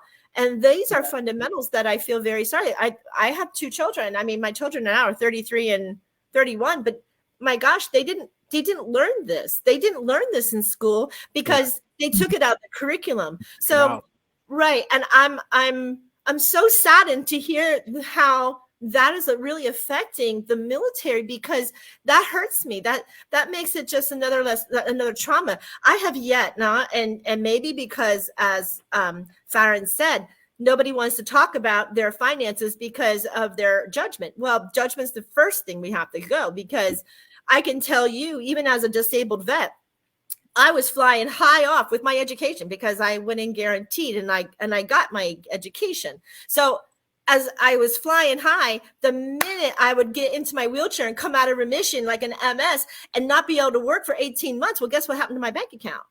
Dwindled away. Yes, sir. So will that save for a rainy day? How much do I have to save for a rainy day? Exactly. Because 18 months that I'm paying $5,000 and $6,000 a month in bills, that goes pretty darn quick when you can't. So the subsidiary that the military are actually giving people who become non-capable of working doesn't work. It just doesn't work, especially when economy raises. And I understand that. So I feel that as I'm sorry, was the guy's name Joey? Yes. Okay. So Joey, I would love for him to tell me on his podcast, and I'll listen, because how do you save for that rainy day? Because I mean, I'm old school, put it away, save for a rainy day, right? I mean, and then you're saving, and you can have $60,000 to $80,000 for a rainy day. And next thing you know, if you're wheelchair bound, 60,000 of that goes right out the door with all your other expenses that you have. I deeply understand that disassociation. Hence, that's when I went back into TWOCPT. I went back to filter where these blocks are, and it takes you through people who have avenged you or people who you love, and how you learn these life lessons as catalysts, and it brings you back. And I've watched it. I am so surprised, but yet so hurt in my heart that there's people out there with these financial issues, and not one has ever brought these financial issues as a PTSD or a veteran to my circles or to my awareness in the last 20 years. I'm dismissed with that. I can't believe now I'm going to go back to my circles and ask them, because that is an awareness that you all just brought to my attention that really it's shocking. It is shocking. So go ahead, Farron. I interviewed a veteran who was homeless before he joined the military. He did 8 years in the military, and when he got out, guess where he went? Right back to being homeless, because that's the mentality that he knew on how he survived. Okay, so that's a conditioned pattern. So that is, anytime you hear the word again or repeating, that's called a conditioned pattern. It is installed either by ancestral lineage, or it is installed by a habit of us not allowing our ego to step down. So patterns are no good. We got to remove patterns. When we have these patterns, now we have to dig further. Is it this lifetime? Is it past life? Where is it? Is it metaphysical? Is it physical? Which one are we?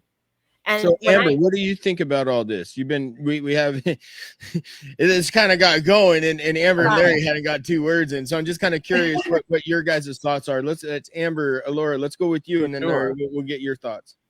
Okay. So like talking about,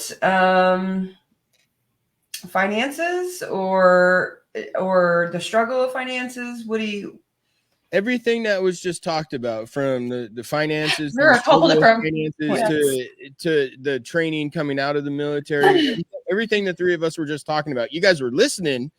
Yes. You got 3 big voices that are talking. So sorry. Okay. Yeah. So nobody. I'm more of an observer than anything. So we got to get out of that. Add some. So anyways, definitely I was definitely not taught how to be a civilian when I got out. But like I said, I was only in a year. So I had already had my bad habits and my bad teachings, when I went in, and then I was only in a year, and then I went straight back to it. But honestly, though, the military, being in the Army, I grew up. I realized, that being emotional and always into drama and all of that stuff was definitely not something I ever wanted to do again. And so the military made me grow up. It definitely put things in perspective for me. And so when I got out, I just, luckily I met my husband in the Army, and then so we were able to transition together out of it. And I don't know, like Farron was talking about, there's a lot of victim mentality, and that is definitely not my modus operandi. I'm not a victim, even though I've been through tons of trauma. And I kind of just feel like everything I go through, it's just one more rung on the ladder of life experience, and just learning about myself and the world.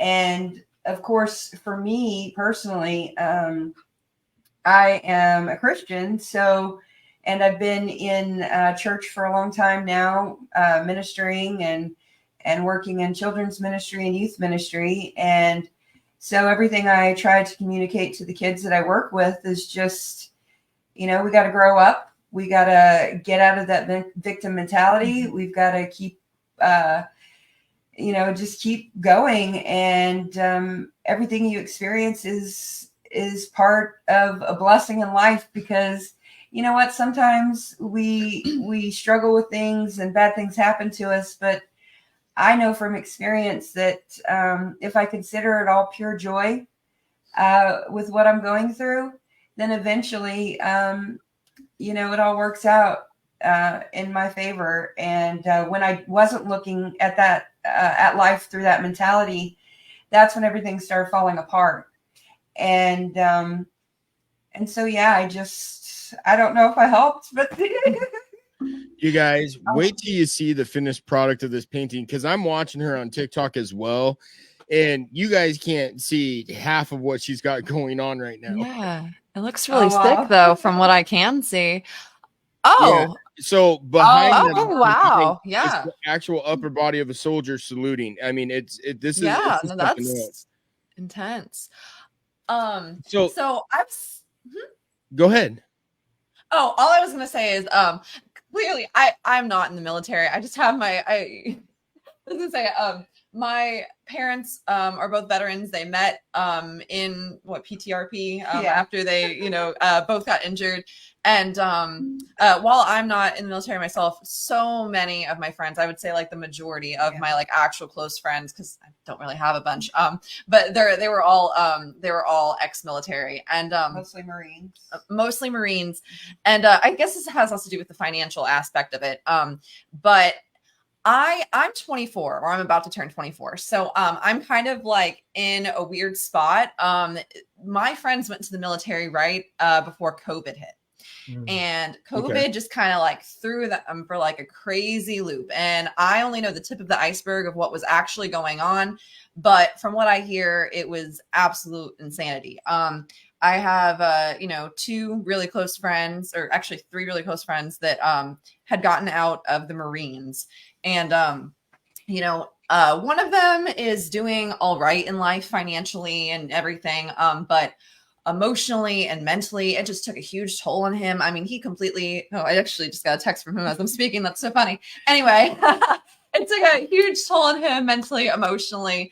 And, him and I had lost contact for a couple of years because of various things. But him and I recently got into contact after something that I'll bring up. He's just completely beat down, and he thinks of the government and the military as just this horrible thing. And I'm not going to say that I don't understand where he's coming from, but they really just did not prepare him for life. And something that's a little more upsetting is one of someone that I would consider to be probably one of my very, very best friends. I was very, very close to in high school.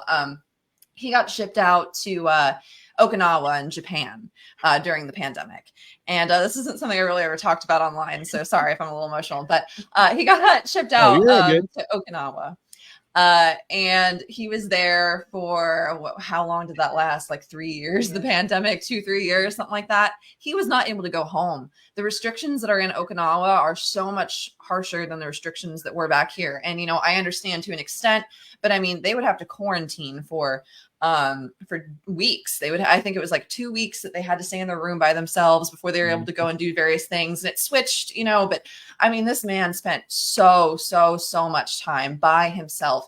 He would just randomly FaceTime me all the time. And just, he'd be drunk as a skunk. He had nothing else to do. You know what I'm saying? If you're alone in those rooms, of course you're going to want to drink. I mean, I can't blame him one bit. But anyway, there were a lot of suicides that were Amber. Yeah. There's a delay. Sorry, guys. Purple Poison wanted to reach out and tell Amber your story, that you're strong. She loved listening to it. Thank you. Oh, that's so lovely. That's great. That's great. Thank you. But yeah, all I was saying was when nobody was able to go home for 2 or 3 years, there was a lot of suicides that were happening over there. And my friend ended up having to be one of the people that had to go in and check on people and get the bodies and all that sort of thing. So again, I've only heard bits and pieces from him, but I can only imagine how horrible that is. I mean, you know, not to get into a whole other separate topic, but you know, her father committed suicide in our home when I was about 9 years old. My 4-year-old brother found him. So we've had very close proximity to that sort of thing. And me being removed from it, but still around it, it was hard enough. So I can only imagine actually physically seeing it and over and over and over again.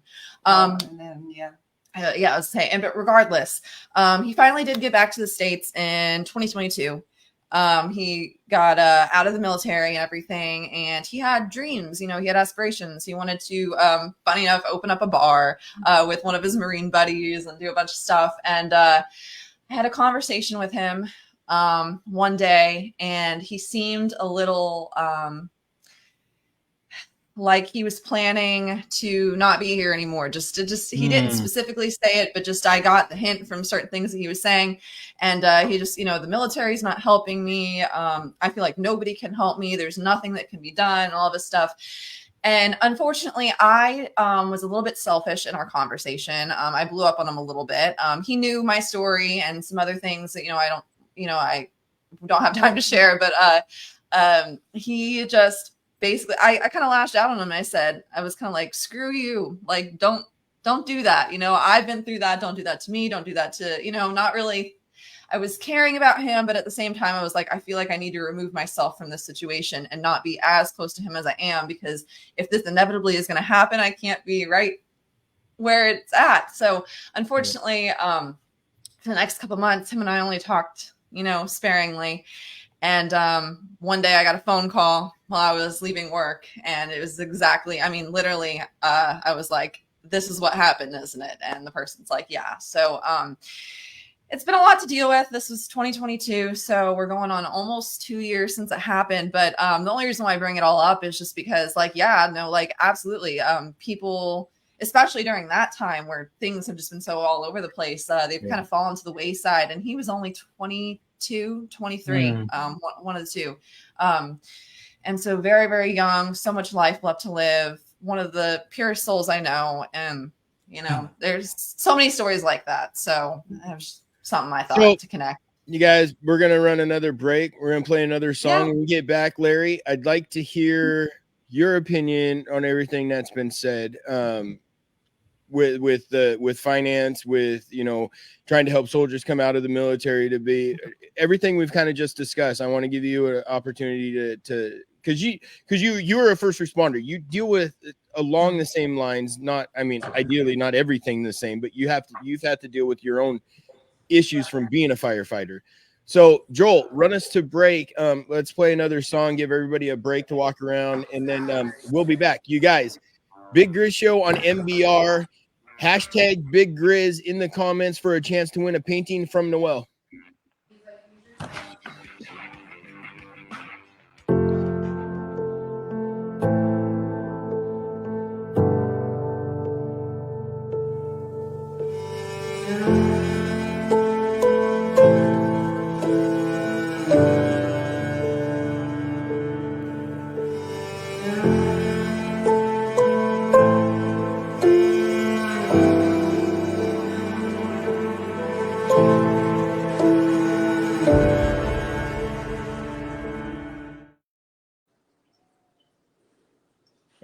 if he's playing another one or not. So I was waiting a minute because usually he's a little bit late on the clicker. Okay.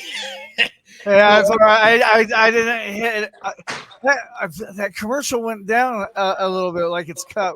We might need to check into that. No, that was actually what they sent me. It's only like 30 seconds. Okay. It's not. That's just what they have. So on that note, Larry, let's hear what you got to say and what you think about everything that's been said. Well, I thought a little bit about maybe how strong I came across too. And MJ, that wasn't anything against you personally. I just want you to know No. I don't take anything personally. Noelle and I both have such a big heart for these guys coming back. She has personal experience with her ex-husband and some abuse that occurred based on his PTSD coming back from Afghanistan. And then I've just, I've always been the guy that's run towards the fire or going to help somebody push their car off the side of the road or save a turtle, as Grizz has been clowning me lately because there's been several times we were on the phone and I'm in Florida and there's turtles just walking across the road. And so guess who just got turtle stuffed animals? I did. They just sent me a turtle stuffed animal. His name is Shelly. And we're the bestest of friends now. So I cuddled with him last night, just so you know. And Shelly is carrying his 4 baby turtles and the zipper on his back, which is super cute. I'm just so grateful. I love it. So here's the thing, and I just wanted to tell a quick story because I think it's when we were in St. Pete at the big VA last year doing military appreciation, and we're meeting with, we see people walking in and out. We're giving out carnations. We're just spreading some love and telling people about our organization. It's a community more than anything else, Grizz, I would say. Obviously, we want to do bigger and better things, but we just have a community of like-minded individuals that are ready to hear or listen or help you off the edge. I've been on multiple calls. I usually take the first responder and paramedic and police calls. Grizz takes a lot of the calls when it has to do with vets. But I'm at the VA and this guy pulls up and his son gets out, young man, maybe 23 years old, like 6'6", skinny black dude, and gets out and just walks straight in the doors. And he had that look. And I know, if you've been around anybody that's recently out, he had that stare, and I just said hi and he walked on his way. His dad parked the car and then walked in behind him and started talking to me. And his dad's this big dude. And he's like, my son had to sleep in my car last night because he's not allowed in the house because he's not right. And I said, well, I'm so sorry to hear that. We started talking about resources and any way that we can help. And then, I asked him if I could pray with him and I could talk to him and I could sit with him. And this ex-vet, 6 foot, whatever, 300-pound, big old black dude, man, just melted in my arms, and I hugged him and prayed with him. And this is the thing that they're dealing with. This PTSD is real and it's hard on some people. And so, as an organization, we want to be there for them. As far as any training on the way out, I think it's tough because I think there should be more. I think there should be an advocate assigned to them specifically to all the resources that are available, so they can see what the game plan is, build a 3-month, 6-month, 9-month, 1-year plan for them, let them know about the mortgage opportunities and the business opportunities as being a veteran and coming out of the services, having the resources to get their full benefits, and just work with just a brother. I mean, especially, most of these guys get most of their information sitting in the waiting room at the VA. And there needs to be more for them. There needs to be an exit plan. There needs to be a training, a teaching. A lot of them don't know how to balance a checkbook. They don't teach that anymore. Like you were saying, MJ, it's just not taught. A lot of them need to know how to grocery shop, and or budget cook without burning boiling water. Home ec. and budget, how to cook scrambled eggs. I don't know. I mean, just the basic stuff, because these guys, if they don't have any of that, what are they doing? They're eating out every day. They're eating junk. They're buying a bottle because they ain't got nothing better going on. How to make a resume. This is what I can do. This is, and talk to them about what they want to do, what they want to do with their life, what they were hopes and dreams were once they got out, what it's going to look like. Just somebody to give them a helping hand into finding resources and a solution, so they don't end up under a bridge, so they don't end up with a needle in their arm, so they don't end up, offing themselves. And it's unfortunate, but when we have these lives like she's doing right now, we'll do them on New Year's. We'll do them on 4th of July. The mortars and that really affects guys. I mean, it really does. If you know a vet that suffers from PTSD, buy him some noise canceling headphones. Just do it. That's one of the best gifts you can give these guys, especially for the holidays. And check on them during the holidays. And check on them. Just check on them. Especially as guys, you're right. We're macho. We're tough. We got egos. We don't want to, talk about finances or talk about money, but let them know that it's okay. It's okay to talk about it. Everybody, and relate with them in some manner, because as soon as you can relate, they're not going to feel so isolated and alone. Exactly. Now, on that, I know me and Farron have talked about this before, and I know me and you, Larry, have talked about this, about getting it through vets' heads that they need to find a purpose. If they don't have a purpose, they're going to turn to a bottle. They're going to turn to a needle. They're going to turn to everything that's not supposed to be there because they don't have that purpose. Now, I actually made Farron laugh the last time we talked about this. How I found my purpose and what I needed to do is I legit went back to when I was about 5 years old and what I enjoyed doing as a child. And that's what I do now. And when we were talking, it's like a light bulb clicked in Farron too, about how he remembered. I'll let him explain that story. But mine was, fishing with a person I no longer call my dad anymore. And learning that and the joy I had at that time. And I took that once I realized that's what I needed. And I did that now. And it helps me on so many levels calm down and just think about, why am I doing this? Why am I doing that? My wife knows if I start getting in a mood, she's going to straight tell me to go fishing, because she knows I need to find that peace. And she's done it before, which I mean, I'm not going to fault her because it's something I like doing. But like that, Farron, explain to him what you told me on that last episode that we were on. Yeah, so we were talking after we interviewed the Vietnam veteran, about his son. Big Grizz and I had a conversation, and when he mentioned the fishing, I realized that in my era we had big wheels and tricycles, and I end up buying a 3-wheel motorcycle. Well, this is my 3rd one now, but that was what I did as a child, and I see it. I didn't even connect the dots of that was something until I seen this picture of me on the tricycle at like 5 years old, and I was like, oh, that's where the 3-wheel motorcycle came from. So I would agree. That is definitely one way to figure out, that identity.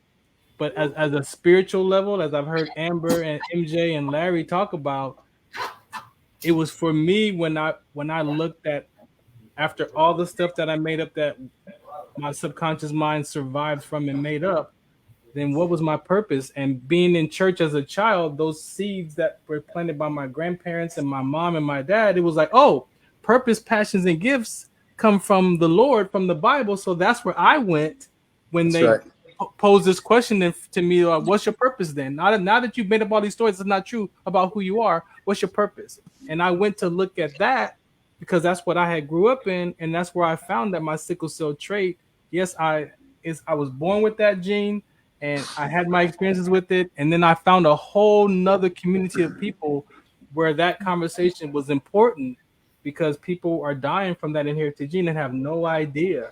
So talk about going from defending this country for 24 years and then finding a purpose in this red blood cell gene that I have, that I was born with, in my mother's womb that God gave me, that I find this whole other 300 million people that I need to reach to talk to about their gene. And so it's important for us to find purpose. The radio became a passion. This back then it was Blog Talk in 2010, 2009. But that saved me because I lived into the future of each episode, and it became a passion. It became something that I held on to. So it is so important to answer those questions. Why am I born? Where am I going? Like, you want to find out those answers from within yourself. So I'm going to throw H out there, see how well he's been listening. What purpose have you found that's helped with your issues that you deal with as a combat vet?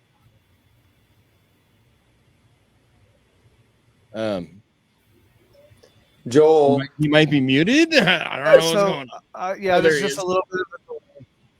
There's just a little bit of delay. Okay. Remember, we're taking in a lot of power right now, so yeah, we sure are. Just keep that in mind. I would say the biggest thing would be like my speech. You know, if you go back and listen to like my very first show in like 2015, I mean, it's one of those shows you definitely want to, you know, multiply it to go like 1.5 or 2 or whatever so that it goes faster. But as the years progressed, not only did my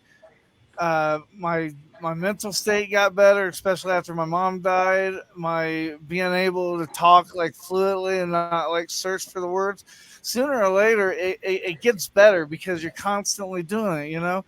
I mean, it's no surprise. Like when you go to Germany, if you're ever stationed in Germany, you learn some parts of German. You learn a lot, actually.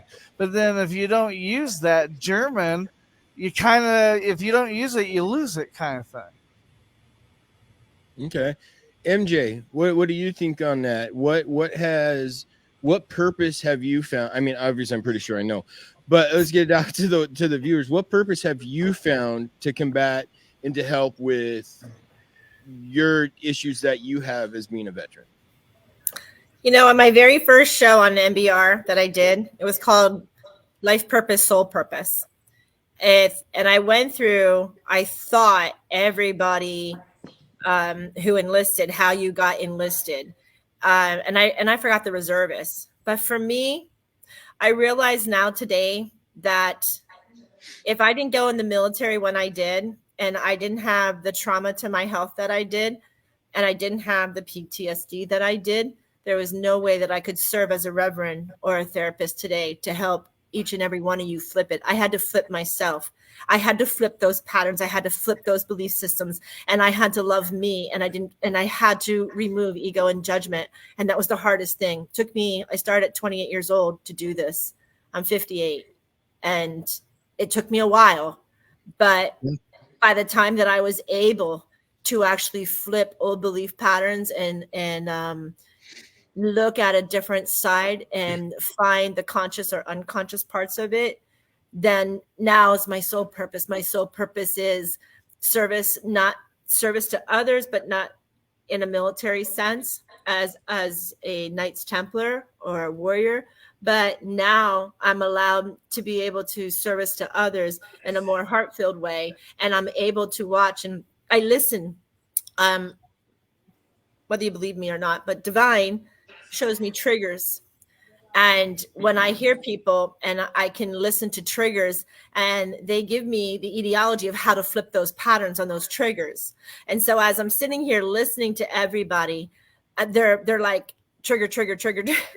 And I'm like, I have to look up going, shut it, because I hear it, but I'm just so grateful. I'm forever grateful where I am today. I'm forever grateful for my military, no matter that I got injured, no matter what.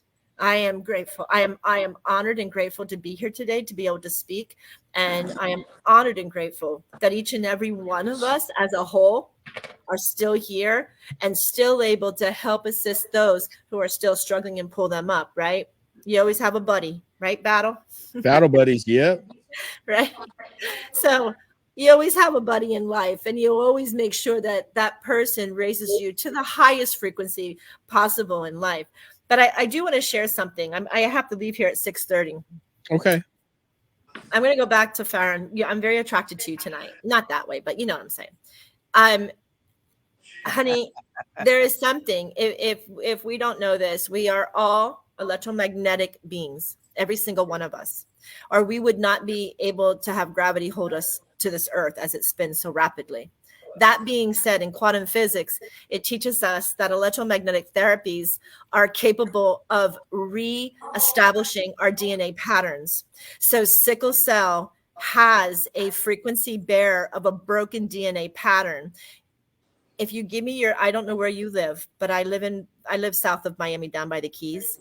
If you give me a fingernail, I will walk you and I will put you on my system that will shoot those frequencies directly up to satellite and come directly to your DNA to help you fix that.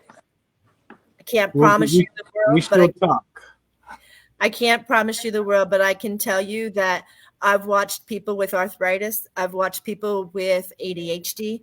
I've watched people with PTSD on my system holding nanotubes heal themselves, heal me. I am forever grateful of somebody who, with Albert Einstein, his name was Dr. Rife, and they kicked him out of the United States, our government did. And if you actually listen to him and Tesla, these are the cures of electromagnetic frequencies of quantum theory physics, and they mold together. So every single person, I was actually able to heal my myelin around my brain. I was actually able to, they told me, here, I'll give you one. I came out of remission in October 1st. I'm going to cry, but I'm not. October 1st, I was wheelchair back. And it was the first time I trusted not to have a morphine pump put in me from the VA with the pain of that, with the knife stabbings. And I trusted my little machine by Dr. Rife, God rest his soul. And I had no pain, zero pain. In fact, I got into a wheelchair one day this time around, and I was walking without a wheelchair, without anything in March. And this was the first time that I actually used it for the first shots of it, and it worked incredibly for my myelin. And if I can help anybody with it, I wish I could save the world, but I can't. I have to do one at a time. But I know that there is a sickle cell inside of the frequency patterns to actually re-heal that DNA. So I will tell you that I experienced some of what you're talking about. I had a friend, she passed away a few years back, but she had a computer, and I went over to her house and she attached me to it. And so she aligned some stuff. And then so if I felt weird, she was like, let me know how you feel. And so one day I called her and was like, hey, I'm feeling kind of weird. And she's like, okay, I'll look it up when I get home. And so sure enough, she was like, you need to drink some water. Like you need to this and that. And I was like, how does this work? She's like, just like you get an email, it's just like how you get emails to your phone. So I do, and I've heard that before, but I do believe in that work because I've experienced treat a lot of people by MOPA. It's something called a MOPA where you need the DNA to stick in it. I can have people hold nanotubes and I can have people put their feet in the plates, but it's called a non-violent remote, and it's by MOPA, and you just put your nail. It can help with ADHDs. It can help with PTSDs. It can help with the neurons of the brain to reestablish them. Any kind of cold flu, any kind of blood. I mean, it is such an incredible thing that, and here you go. You want me to attack my government? Why did our government in 1927 remove this man and allow Big Pharma to keep not healing? Back to my story in October, okay? They told me my cholesterol was 280 on my cholesterol. I go, what? Are you serious? So they said, yes. Guess what? I told you I was down. I was out of remission. They tested my blood. They tested my cholesterol again because I refused simvastatin, because I refused any of their Big Pharma. And I went nuts on my machine. And every freaking 3 days, I was hitting high cholesterol. They went and took my blood the 1st of March. My cholesterol was 181. And I didn't do a damn, I didn't change my diet. The only thing I did was put those frequencies inside of my machine. And every single doctor at the VA goes, I want to know how you did it. And I'm like, it's none of your business. Because I know it's illegal. It's not illegal. Yeah. It's not practiced. Frowned upon. It's frowned upon in the Not United ethical. States. Right. But in Europe and in Asia and everywhere else, they're using it. So why not the United States? So Big Pharma, you suck. I'm gonna say it loud and clear. I think we'll all agree on that one. There you go. Yeah, but thank you. I can't see somebody not agreeing to that one because, I mean, especially vets, you get pumped full of so many pills when you get out, and you don't know any better until you start getting older and you start going up, and then you're like, I don't want this. I don't need this. I got to find a way to deal with it. So like Ferron said earlier, we're not zombies, because when they had me on all that medication, I didn't feel like myself. I didn't want to do nothing. It's like all the feelings got taken out of me, and we need emotions and we need feelings, even though I don't show mine as well as I probably should, I guess. I don't know. But you still need those, because then you can deal with it eternally if you have to. Now on that, Larry, I know you're a first responder, and we've been talking about purposes and the purpose to get out of any sort of stressful mental issues that you have. How do you, because we've talked, I know you've seen not some fun stuff. How do you deal with those issues now that it's so far, from the past, and you're past that part, but how do you let me touch on something real quick. I think this is important because not all PTSD is created equal, right? So with guys that served, I mean, I can't even imagine, right? Absolute respect. The smells, the being shot at, the environment, the dust, right? All of that, right? The thing is, you guys get to come home. Well, some of us do. Well, fair enough.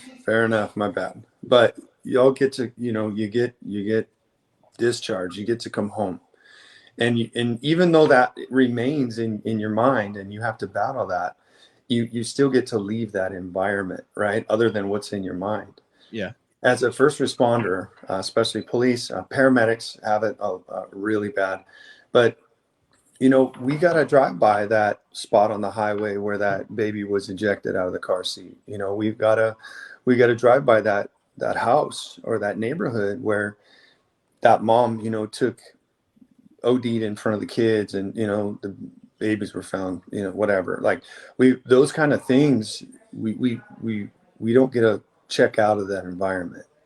And so I just wanted to I really, it's different. It's just different. It's nothing's greater or least or anything, but it's just different. So, I want to encourage you, when you see a police officer, when you see a paramedic, when you see a firefighter, give them a little extra love. We try and see our militaries, and we thank you for, doing what you do. Thank you. And we respect you. And we give that. But the first responders, especially dispatchers, the stuff they go through there. There's just a long list of people that show up. Nurses, ER nurses. These are people that are showing up in your worst times, and then taking that home. And I think we all know what it's like to try and talk to our wives about anything. You just don't want to bring that into your home. It's already in your head. You don't want to bring it into your home. So, who do you talk to? Well, I'll tell you what, as a firefighter I want to say, as a firefighter to talk to, and I was a short-term volunteer, but I've been service when you minded did my that, whole MJ, life. you look like Eminem. So I just want to make sure that, talk to anybody that was a first responder can understand.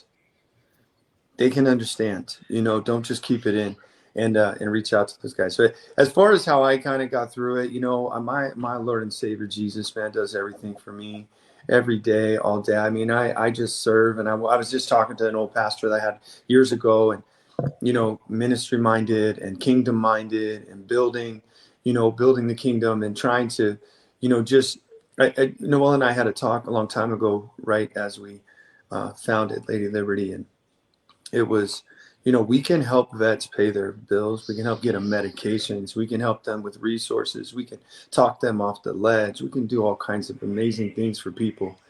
But if we're not pointing them to salvation, if we're not pointing them upstairs, where they're kingdom minded, because I think y'all know as well as I do, when you're down and you don't want to live anymore, and you just turn that focus to somebody else and you help somebody else, or you dive in with somebody else, or you have that gesture, that smile, that little extra love, maybe you pay it forward at McDonald's or wherever you're at, whatever you can do is what we're really here for. We're here to serve each other before anything else.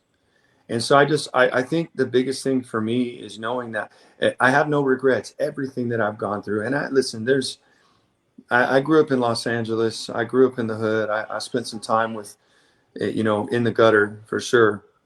But I got 26 years clean and sober, something like that. I got like a lot, I got a lot of things to be upset about, but I turned all of those things. I have no regrets. I don't want to hurt anybody.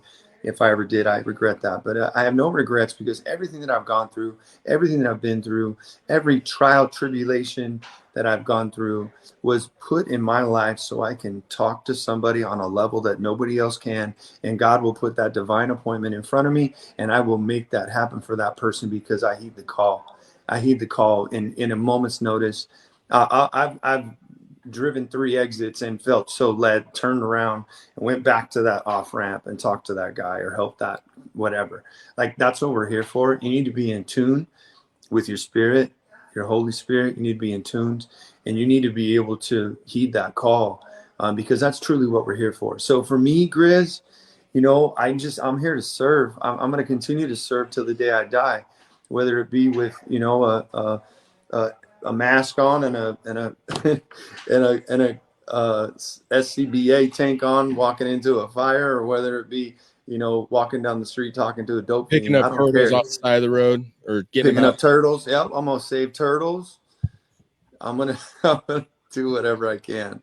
So that's me. I'm just service minded, and the more I focus on other people, the less I give a crap about myself. Hey Larry, I appreciate you saying that, because I have some retired police officer friends, and as we focus on veteran suicide and youth suicide, I didn't know that the police suicide rate is almost as high as ours as veterans. I didn't even know that was an issue, because it doesn't get really talked about publicly.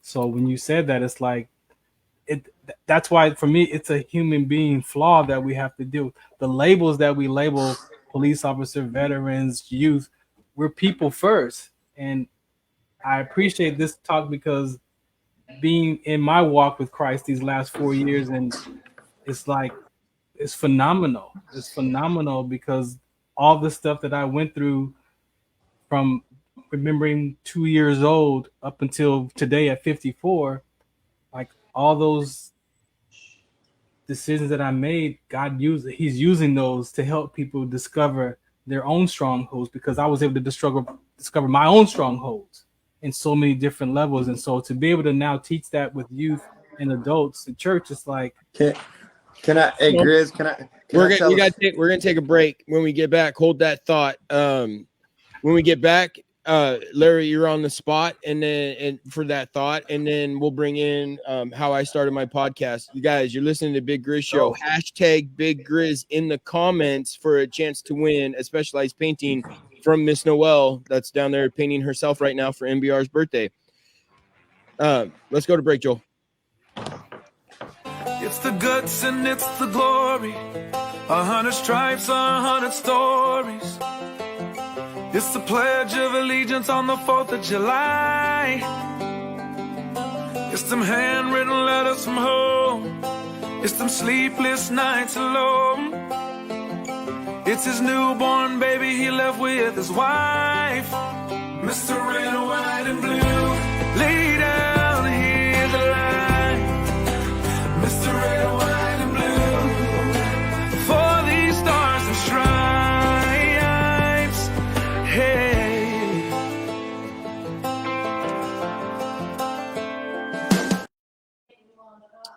So back to the Big Grizz Show. On that note, that last ad that was just shown, that is a friend of mine, Larry and Noelle's. His name is Andrew. He is a Gold Star sibling. And what a lot of people don't realize with the military is a lot of Gold Star siblings, they don't get the recognition that they are a Gold Star family member. It's always the parents or the wife or anything like that. Andrew does amazing things with flags for Gold Star siblings, that he will make a flag and he'll just show up at a sibling's house that lost their brother or sister in the military and give them a flag he hand makes by wood himself. It's a very, very cool thing that he does. So on that note, Larry, you were responding to Ferone before we went to break. First, Andrew's an awesome guy. He had a really sad story about his brother. I know him personally. He's a good dude. So yeah, it's an awesome organization that he started. I think it's a beautiful thing, doing things specifically for Gold Star families. Gold Star siblings. Gold Star siblings. So I want to tell a story, and God spoke to me a while back. I made a video. I don't know if I saw something somewhere and it prompted, I don't even know, but this is a cool story. Okay. So you die. You're walking up through the clouds, pearly gates, whatever you envision that is. You're walking up and you're like, man, I made it. I did it. I did it. I made it. I made it. I did it. Right. You're like, finally like, wow. And the music and you feel some wings growing or whatever happens. Right. So like you're walking and you look over and there's like Peter and John and you're like, what? Right. You're like rock stars, right? Like, what? And you're like, man. And so you walk over and you're like, whoa, what was it like? You saw miracles. You were there. Like, what was it like? I can't even imagine. I read so much about you. They're like, you're like starstruck. And they tell you a couple stories and you're like, man, this wow, just wow. So then Peter looks up at you and he's like, Farron, what was it like? What was it like? It took us a month to get a letter somewhere. You've got thousands of people at your fingertips. What did you do for the kingdom? And my thought on that is we do have such, like we need to be bold. We need to be unashamed. We need to be unapologetic. And we need to tell it like it is. Because more than helping anybody with anything, everybody needs Jesus, period. And that's if we're kingdom minded like that, we win. And that's what Lady Liberty's, it really is about, God-fearing patriots that respect the men and women of the military, first responders, and that we're trying to do everything we can to help them here on this earth, but even more so kingdom minded, to be passing, the faith on to them and to shine our light bright, So I just thought that was a cool story. And ever since then, I've been just blowing it up as Faith and Fitness, my TikTok channel. That's how I met Noelle. We were just friends on TikTok, and then it turned into now she's my wife, and it's beautiful. But just keep that in mind, Farron. I just want to encourage you, brother. Like, you know what I mean? Like, you can help all day long, but you're not, figuring out an angle to get Christ in there, you might be, missing it. Yeah. So that was my thought. What is something you guys struggle with from being a first responder? Now, you don't have to say anything if you don't want. Being a first responder into being in the military, I can tell you mine that I struggle with to this day was in June of 2003, and I was in 2008, and I was in Talifar, and I thought I was on internal comms. I know Ferone and Joel are going to understand what I'm saying. When you're in a Humvee, you got a little switch on your headset that you can go into internal comms, or you can go to external where everybody hears it. I thought I was on internal comms.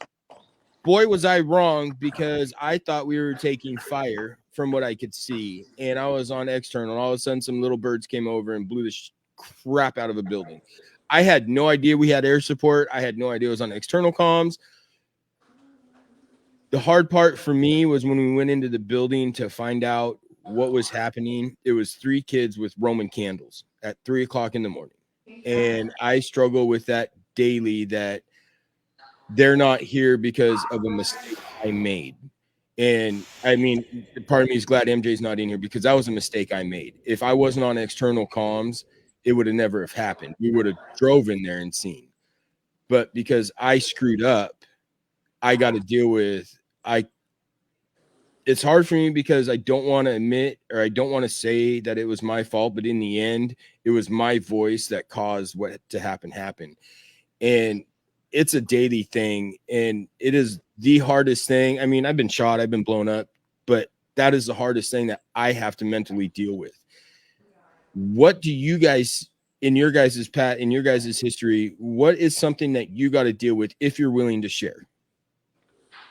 So one of my soldiers, his dad passed away, and then he was dealing with medical issues, and he was getting put out of the service, and actually got put out of the service. And he would talk to me, and you try to calm people down, you try to give them, hey, it's not that bad, you'll figure it out. And I got a phone call that he took his life. And to get the backstory from his siblings, it was so hurtful because he called his brother that morning to talk to his brother, because he would have these episodes where he would call his family, and they thought he was crying wolf. Oh, calm down, relax. I'll be home. We'll talk about it later. And at this time, he called his brother that morning, and his brother was off of work and didn't take the phone call because he said that, well, he always calls me like that, and I just let my wife talk to him because I was tired and didn't want to, let my wife, and I was like, wow. And so they ended up telling him to call his sister, who was a highway patrol woman. He calls her, and she's like, look, I'll be home, stop drinking. I get off at 5, I'll be home. And his wife leaves to go pick up the children from school, and like the front door is here, the sofa's here. He grabbed his Bible and his rifle, and he completed his life. And so when the wife came home with the children, as soon as she opens up the front door, there he was. And just to go there that next day, like that next morning, it's like you, as soldiers, we get that conversation, but do we take that conversation to our families on how to pay attention to when a soldier is dealing with something? Like, don't take it lightly. Like, no. Like, we get the training, but it's up to us to pass that to our families. So I think there's a piece missing that our family members need, that mental health, suicide prevention conversation just as much, because they didn't pay attention to the signs. And to me, I'll never forget him, because was I part of that process of, could I have said something else? Could I have done something else for him? And the survival remorse that we live with is for real. I don't think people understand that. I don't think they do either. As veterans, I learned it this way from church, Larry, that I gave my life to death at 19 years old. And I made it. So now what? Right? And then our brothers and sisters who don't make it, we feel for them as well. But then I made it. So now what? Why was I fortunate? Why was I? And so there's a little, if we tell the truth as veterans, there's a little survival guilt that we deal with, that we have to manage. And like I said, I didn't get the chance to go overseas. I tried my best to, but the way that they were taking our unit at the time, all of us had to go at once. They wouldn't let everybody. So it was like, then I don't get that experience. Like, that's what I came here for, right? And so we all like deal with that, whatever that is. So I think there's just some conversations that need to be had, and for our family members, they need that type of education just as much as the soldier around. Pay attention to the signs. Big time.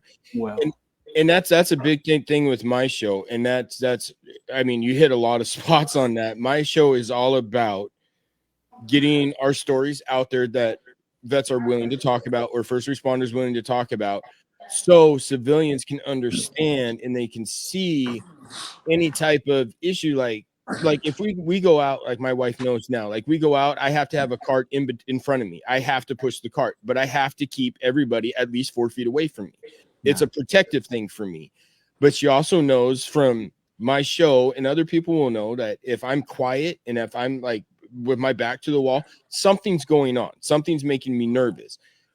So that's my hope with my show, is to get that out there so other civilians can see what we're talking about, to know, not necessarily to know, hey, he's a vet, but hey, he's standing over there doing that. Something's going on, whether it's military or first responder or police officer, anything like that. There's some sort of issue there that he's going through, and not to just to get up there and go mess with somebody, because you don't want to, I promise you. Yeah. So Larry, on that, do you want to say any are you willing to talk about anything that's happened that you deal with? I was gonna say, we've been talking a long time. Does Noelle have anything that she wants to say? I'm trying, Joel, to be honest with you, we try not to bug her when she's doing this, because she gets distracted easy. Larry knows, and so okay, we just want her to go. Yeah, and the other thing too is the other thing too is, due to the fact that she was in a horrific accident and her body's pretty beat up, she can only go so long. So the more we let her knock it out, the better it is for her back and everything. So, Farron, can I ask you a question? For sure. Do you think that, I can say it on here, suicide keeps you out of heaven? From what I understand for myself, it does. It's not in the Bible. And I would say this, like, I don't, I can't speak for God, of course, but I do read, and I looked at, because we have to look into this, right, with what we do. Mm-hmm. And like, I feel like in a moment, in a nanosecond, people can accept Christ right before they die. Now that I totally agree. And then we think about the thief on the cross, right? He didn't tithe, he didn't read the Bible, he didn't follow any rule, he didn't do right, but he's next to Jesus, right? So I think it's a matter of the heart. And just because a heart is in a weak state, just because a heart is broken, right? As long as they're not denying Christ, I feel like they have a place in heaven. But right? What about Judas? But what about Judas, though? Well, I think Judas made his own bed before that. I don't know. Right, that's what I'm saying. So I totally 100%, because that makes me think about what you said when we did read that in Bible study. It was like, wait a minute, you never know what a person can do at the last moment of their breath. So we can't say anything about that. Like, we only get an opinion about that. We have no idea. So I appreciate you for saying that. But the suicide piece comes to mind for Judas when I think about that type of suicide. I think that's a unique case, and that's something that we're gonna know once we get up there. Yeah. But I think prior to that, like there's nothing the Bible says you take your own life, you lose your salvation. Period. Right? I think there's plenty of being in accidents, being people where they're half in, half out. They know they're on the way out. You can see it in their eyes. They're gurgling up whatever. They're about to take their last breath. There's some time there. Mm-hmm. Where we as first responders may have written them off, but that doesn't mean that their mind and their soul isn't still interacting with their maker in that moment. So we just have to not get hung up on that stuff, bro. And I mean it, because it's not doing us any good, right? We just have to hope for the best and know God's in control, and your days are numbered, and He holds the book with the numbers, right? Yeah. So I would just maybe that'll give you a little bit of relief. For me, there was a call. It was my neighbor, actually, right across the highway from where I was at, and he blows glass. He's an artist, beautiful. He did in the Bellagio. You ever been to Bellagio? The glasses, and he's the one that did the glass in the ceiling. Like, he's that guy. Like, he's an amazing guy. But we got a call, and he had 2 twin little babies. They were about a month and a half old, I think, because they were just tiny. And the hardest thing for me is seeing a parent, being a parent.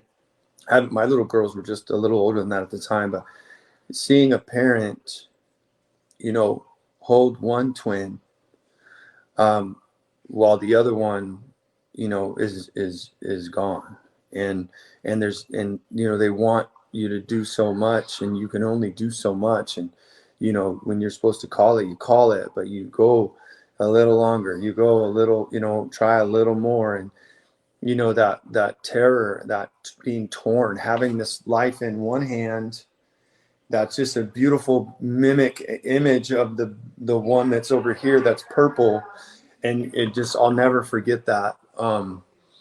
Things like that, just that mentality of it all. And I know now as a man of faith, go and looking and say, well, all babies make it their way to heaven, that really. And I think maybe people should know this, but that age where you're consciously responsible is like 13 or 14 years old, according to the Bible. So just so you know, all the Uvalde kids, they're all up there, right?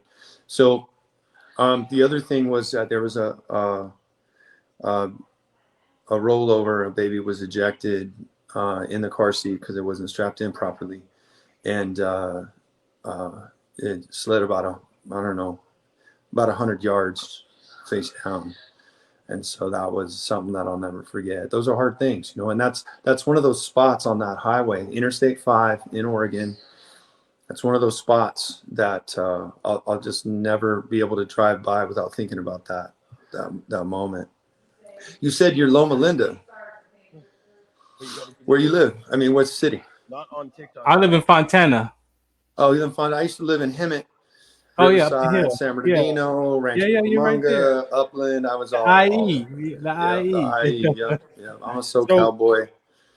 Joel, do you have anything on that? Do you have something that haunts you to this day that you're willing to talk about and how you deal with it?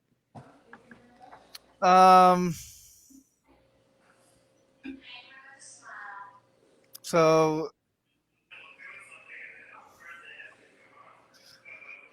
I was in Iraq, and my best friend, he kind of like worked S1 HHC, and I always would joke with him saying, hey dude, you don't need to worry, you ain't ever gonna go outside the wire.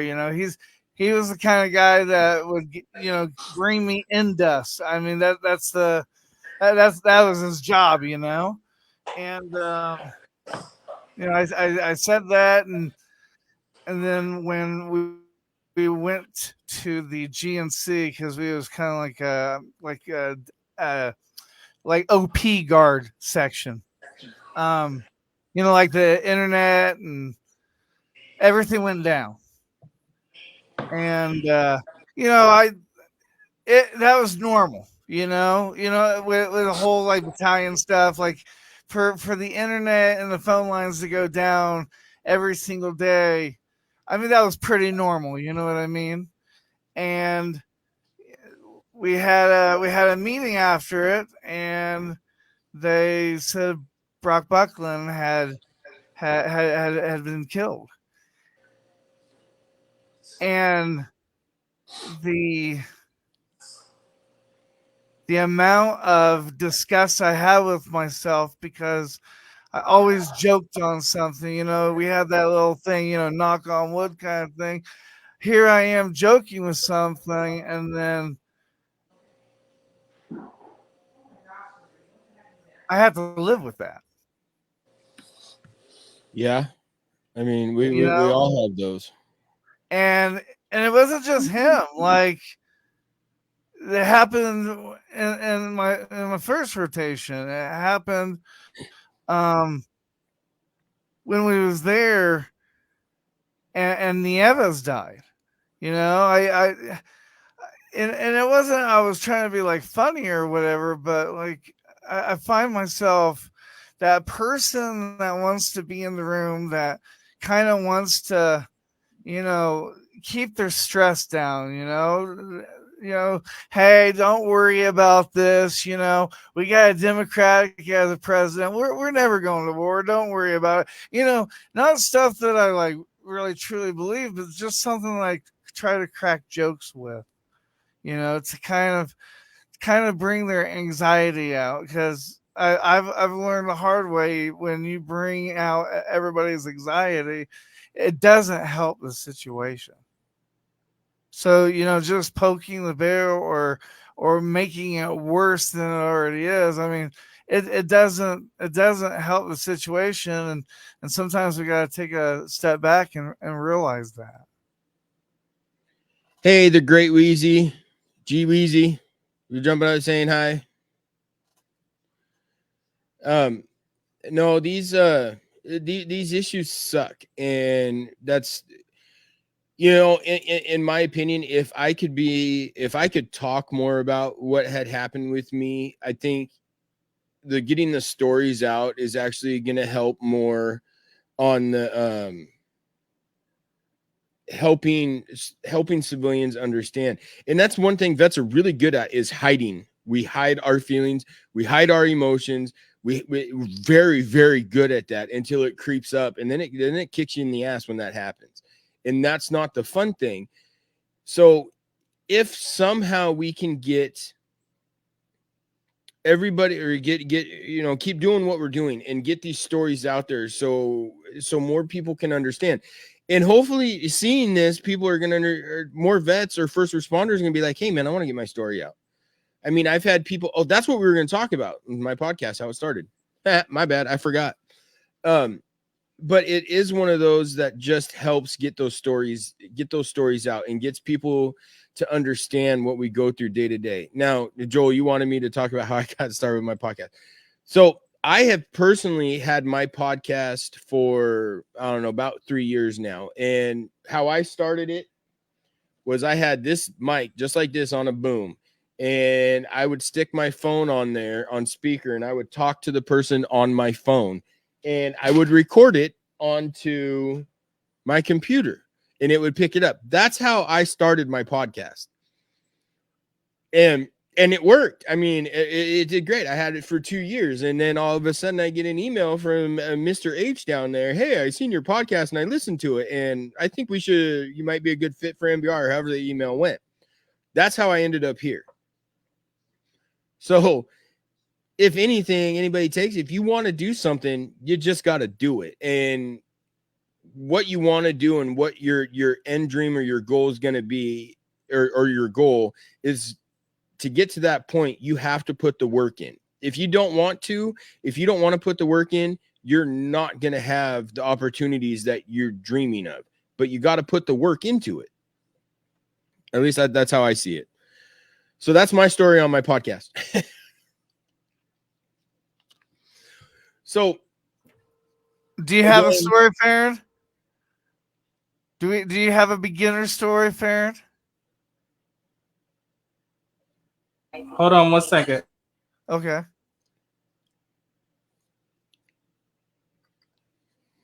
So it is one of those. I mean, you put the effort in, the spoils will come to you, but you got to put that left foot forward, and you got to march to it. You can't just hope that it's going to happen.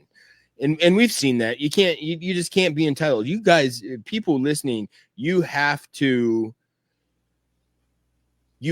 push for what you want, or what you want to do. You have to make it happen. It's not just going to happen for you. Yep.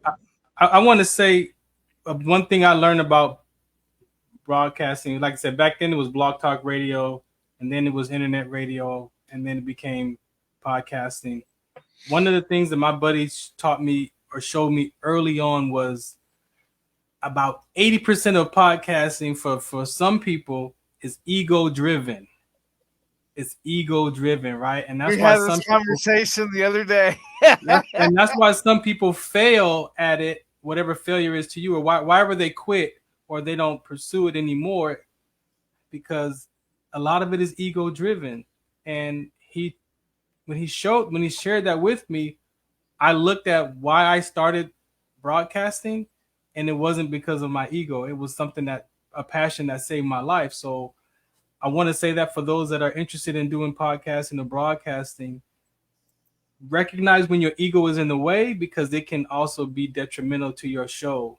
Because if you think it's really, unless it's a show that's all about you, it's fine.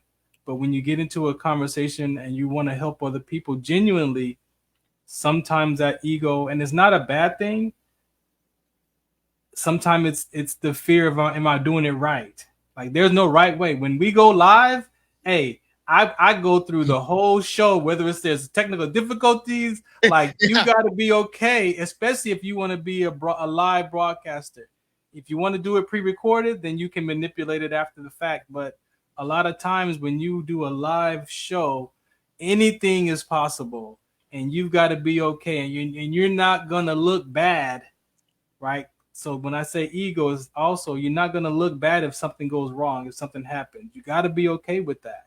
And because technical difficulties, they happen. We've seen that in this show. Yeah, they happen daily. They happen, and so I want to say that for those that are beginning, or you're on the fence of, do I really want to do this? It takes confidence. It takes courage. It takes a way of being just as much as what you got to do. It takes a way of being, and I think we discount, Larry. We discount that human being experience. Is so valuable than just what we do in life, because that's the heart of us. That's the heart of that person. And sometimes that ego will want you to quit, right? It will cause you to quit and give up and question, why am I even doing this? And that's something that's important. And I check my ego daily. I recently had to look at it because I just discovered that, I live in a world of, I'm not good enough. There's something wrong. I'm on my own. I don't belong. And they say that when you live in that world of survival, what you look for is admiration when you're doing something good, but yet you're suffering in silence, but you're doing something good. And so the admiration kind of keeps you going, but then you suffer when you're by yourself. And so I had to check my talk shows up against that conversation, because am I doing this for admiration, or am I doing this really for my purpose and my passion? And so being able to question that and check that up against the personal development and then up against the Word of God, I was able to say, okay, no, this is genuinely why I do this, because of the contribution it is for people, right? And so ego. 80% of podcasting can be ego driven, and so you want to check that at the door. For sure. I wanted to say that. No, I get it.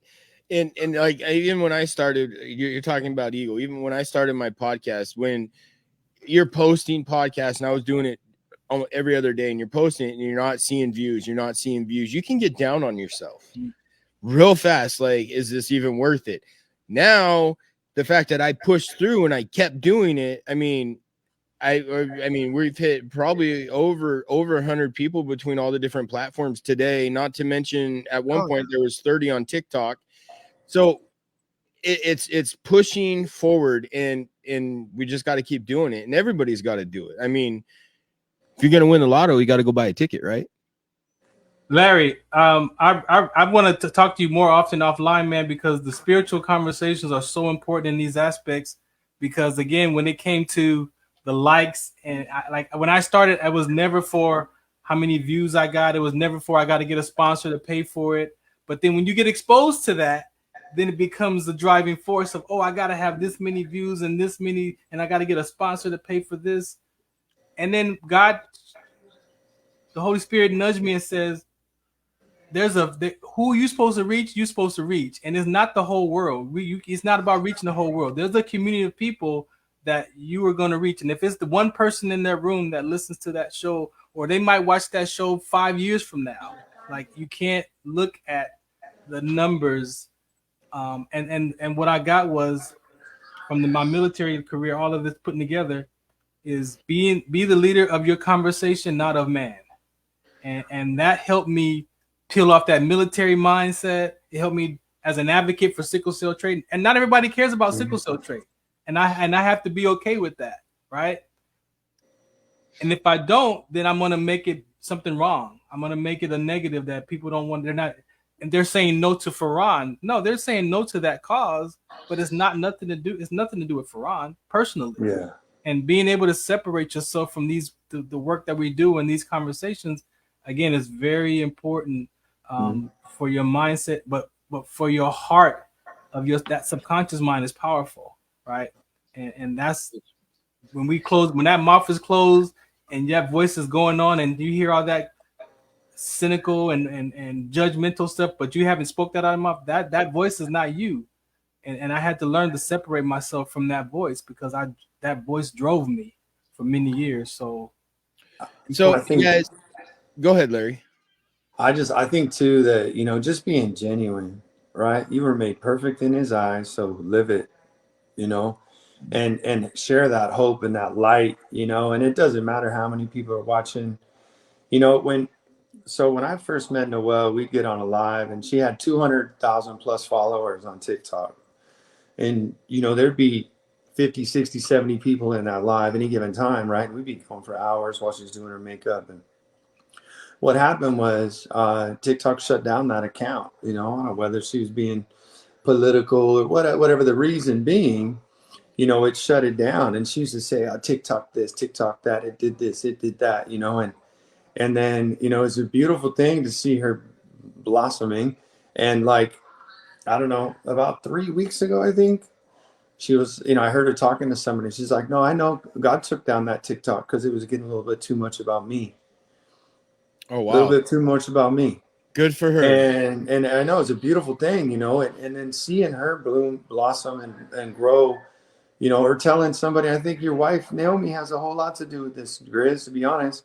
Because we're family. This is my brother from another mother, and Farron, I consider you the same, man. You can get my number from Grizz, whatever. I'll anytime, brother, anytime. But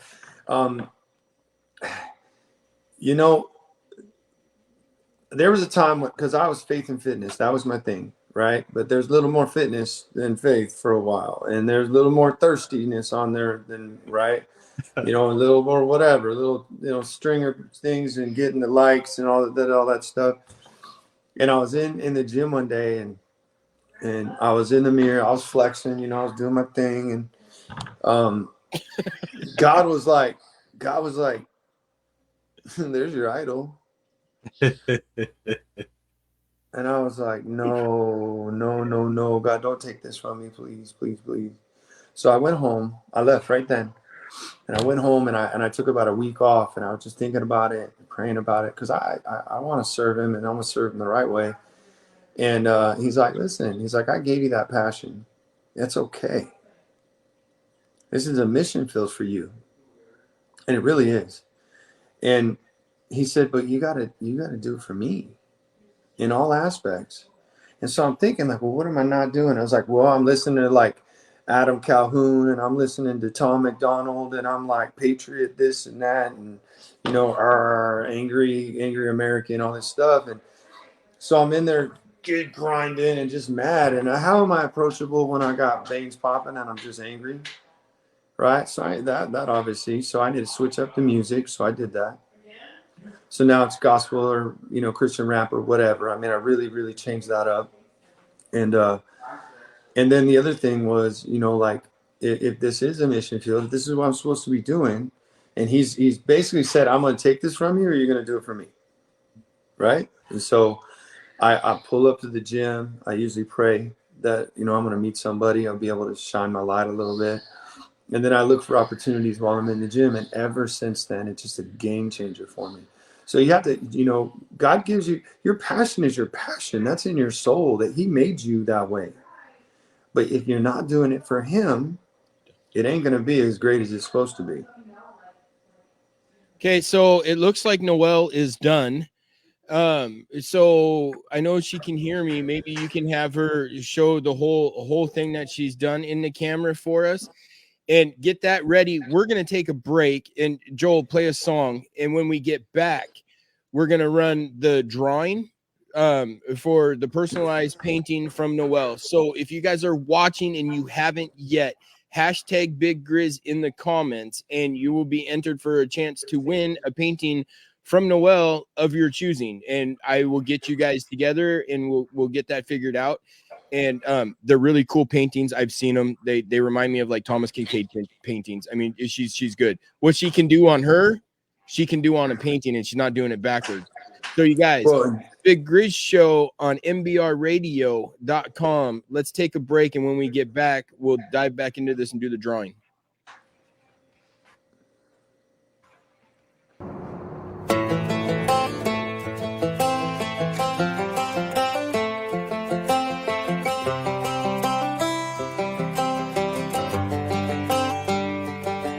It's the guts and it's the glory. 100 stripes, 100 stories. It's the Pledge of Allegiance on the 4th of July. It's them handwritten letters from home. It's them sleepless nights alone. It's his newborn baby he left with his wife.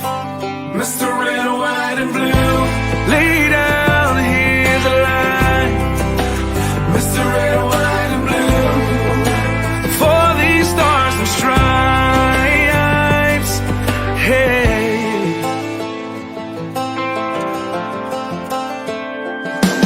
from the fields of Indiana to the swamps of Louisiana to the golden coast of California, Uncle Sam's the only family he's got. His purple heartbeat won't stop, and his 18th birthday was the day he was born. Mr. Red, White, and Blue, lay down, here's the line. Mr. Red, White, and Blue, for these stars and stripes. Mr. Red, White, and Blue, stand on the front line. Mr. Red, White, and Blue, pay the ultimate price. Oh.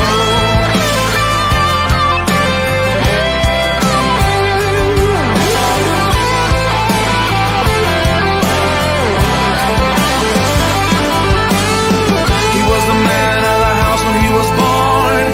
His family is proud but torn. But if you knew him, you would understand.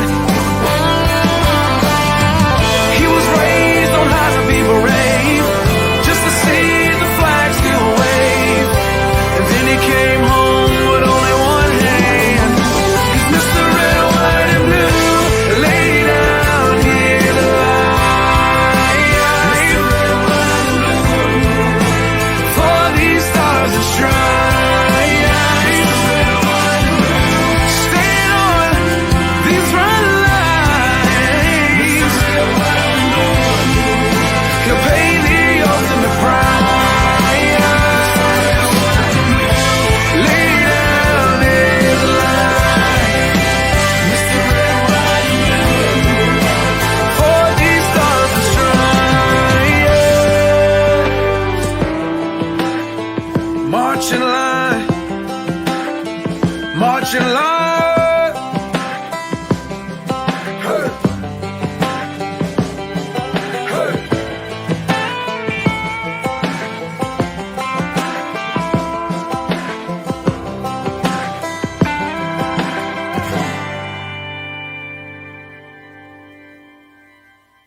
Opinions expressed in this program are those of the speakers and do not necessarily reflect the views or positions of any entities they represent. Find us on the web at MBRADIO.us. Hey, welcome back to the Big Grizz Show. I got 5 minutes. You guys got 5 minutes to hashtag Big Grizz in the comments, and then we will be doing the drawing. Miss Noelle is almost done with her painting, and you guys will see the finished product. If not, you can find it on Lady Liberty Foundation on YouTube. We have a channel, and her video, after she edited it and makes her video for MBR, will be it will be posted on Lady Liberty Foundation's YouTube. It'll be posted on her TikTok. I don't know. It's Noelle FSX, I believe. I mean, Larry's going to know more about that. And you guys, if you're watching, let's share it out. Let's get this out. We're working on doing this a lot more. And it'll be on TikTok and then hopefully eventually it'll be on YouTube soon.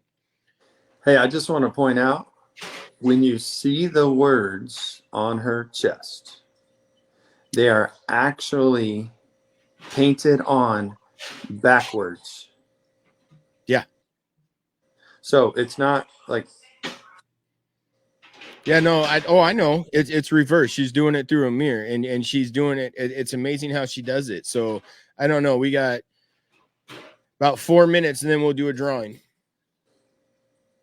And we'll do a drawing. I'll share my screen. We'll get that out there, and then you guys will see the finished product. She's doing her glam makeup right now. It looks amazing.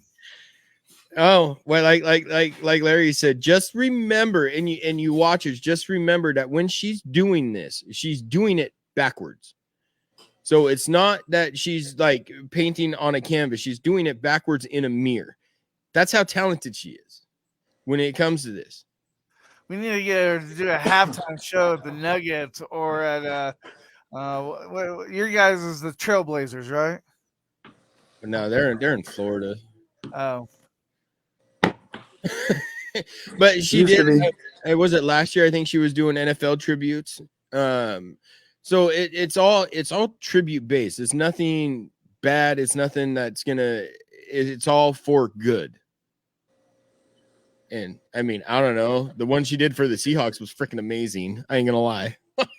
It's so something else.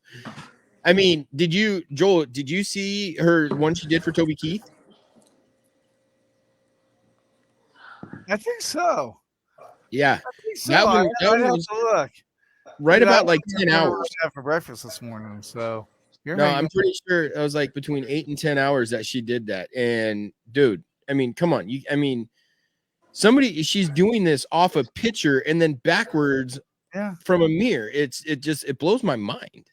Yeah, it's amazing. It's beyond amazing. No, it's insane. So you guys, we got 2 minutes left for the drawing. So hashtag Big Grizz in the comments and you'll be entered in. We got 12 entries right now. So somebody's going to get a painting. There we go. Oh man. So I don't know. I'm glad we did this. I'm glad we finally had a live like this, because I mean it's gonna get this out there, and we need to put that YouTube back up so they know where to go. There you go. Hashtag Big Grizz. I was gonna show you. Hopefully it works better for you, Grizz, than it did for me. Because I don't know if you saw that episode, but I did it, and we didn't have very many viewers, so it only took like 4 of us. Oh well, we got 12 entries in there right now. So yeah, there we go. That's good. That's good stuff. I mean, I think some of it is because I posted in there thinking that people would see that, and it was the 4 different stations that were commenting on. So if it's MBR that pops up, unless it's you, I'm just gonna redraw. Yeah, I didn't try to redraw. That was good. I should have tried. Here's one she did for Detroit Lions. You see this, Joel?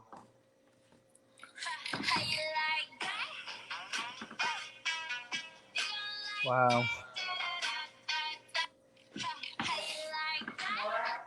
And she does paintings, everybody.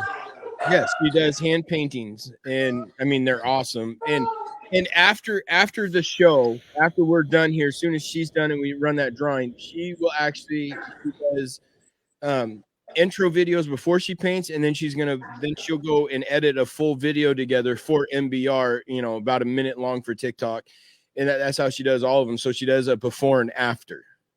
Wait, it's just cool. I mean that somebody has that love and talent, and especially for vets. I mean, I can't. You guys, you want to see a collaboration real quick while we're waiting? Let me see if I can do this right. Well, we can just play the commercial.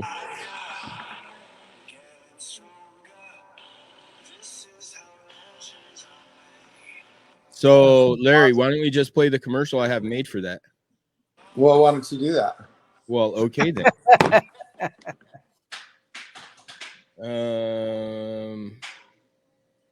Where'd it go? I know I've played it. It's right here.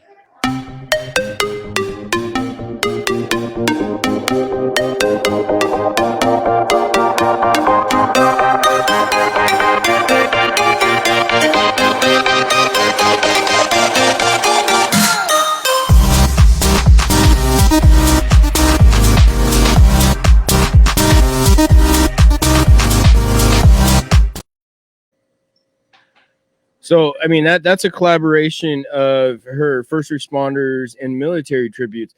But you guys don't understand. We do a lot more than that. She does tributes for SA, for DV victims. She does tributes for homeless vets. Yeah, homelessness. She did one for addictions. She did one for Dark to Light, saving children. She does a multitude of things. It's not just military tributes and first responders. Well, and I think that's what's really kind of cool about how Lady Liberty is morphing. I mean, obviously, first and foremost, we put vets and first responders because that's where our heart's at, right? And that's why we do what we do. But, I mean, it's really turning into more of a ministry overall. Oh, Noelle is done. So let's do the drawing. I'm going to share my screen. All right. It looks great, Noelle. Thank you so much. Let me unmute myself on TikTok.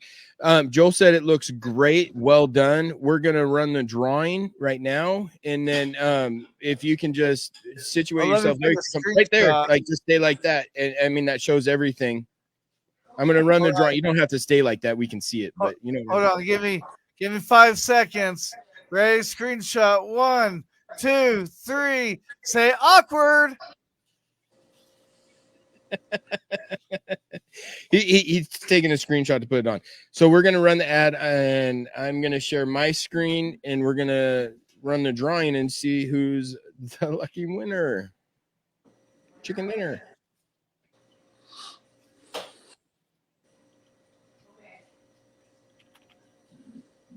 All right, you guys, you ready? Here's the screen for this. Let's see who it is.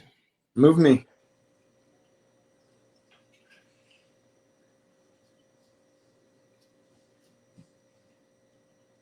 Oh, yeah, it definitely works better for you. Heather Burns. So I don't know, Heather, if you're still in here. But Heather Burns, you won the painting from Miss Noelle. And what we're going to do is we'll get in contact with you. That was on YouTube. So I will be in contact with you and we will get you in touch on what you want and from MBR or from Noelle, excuse me, on a painting.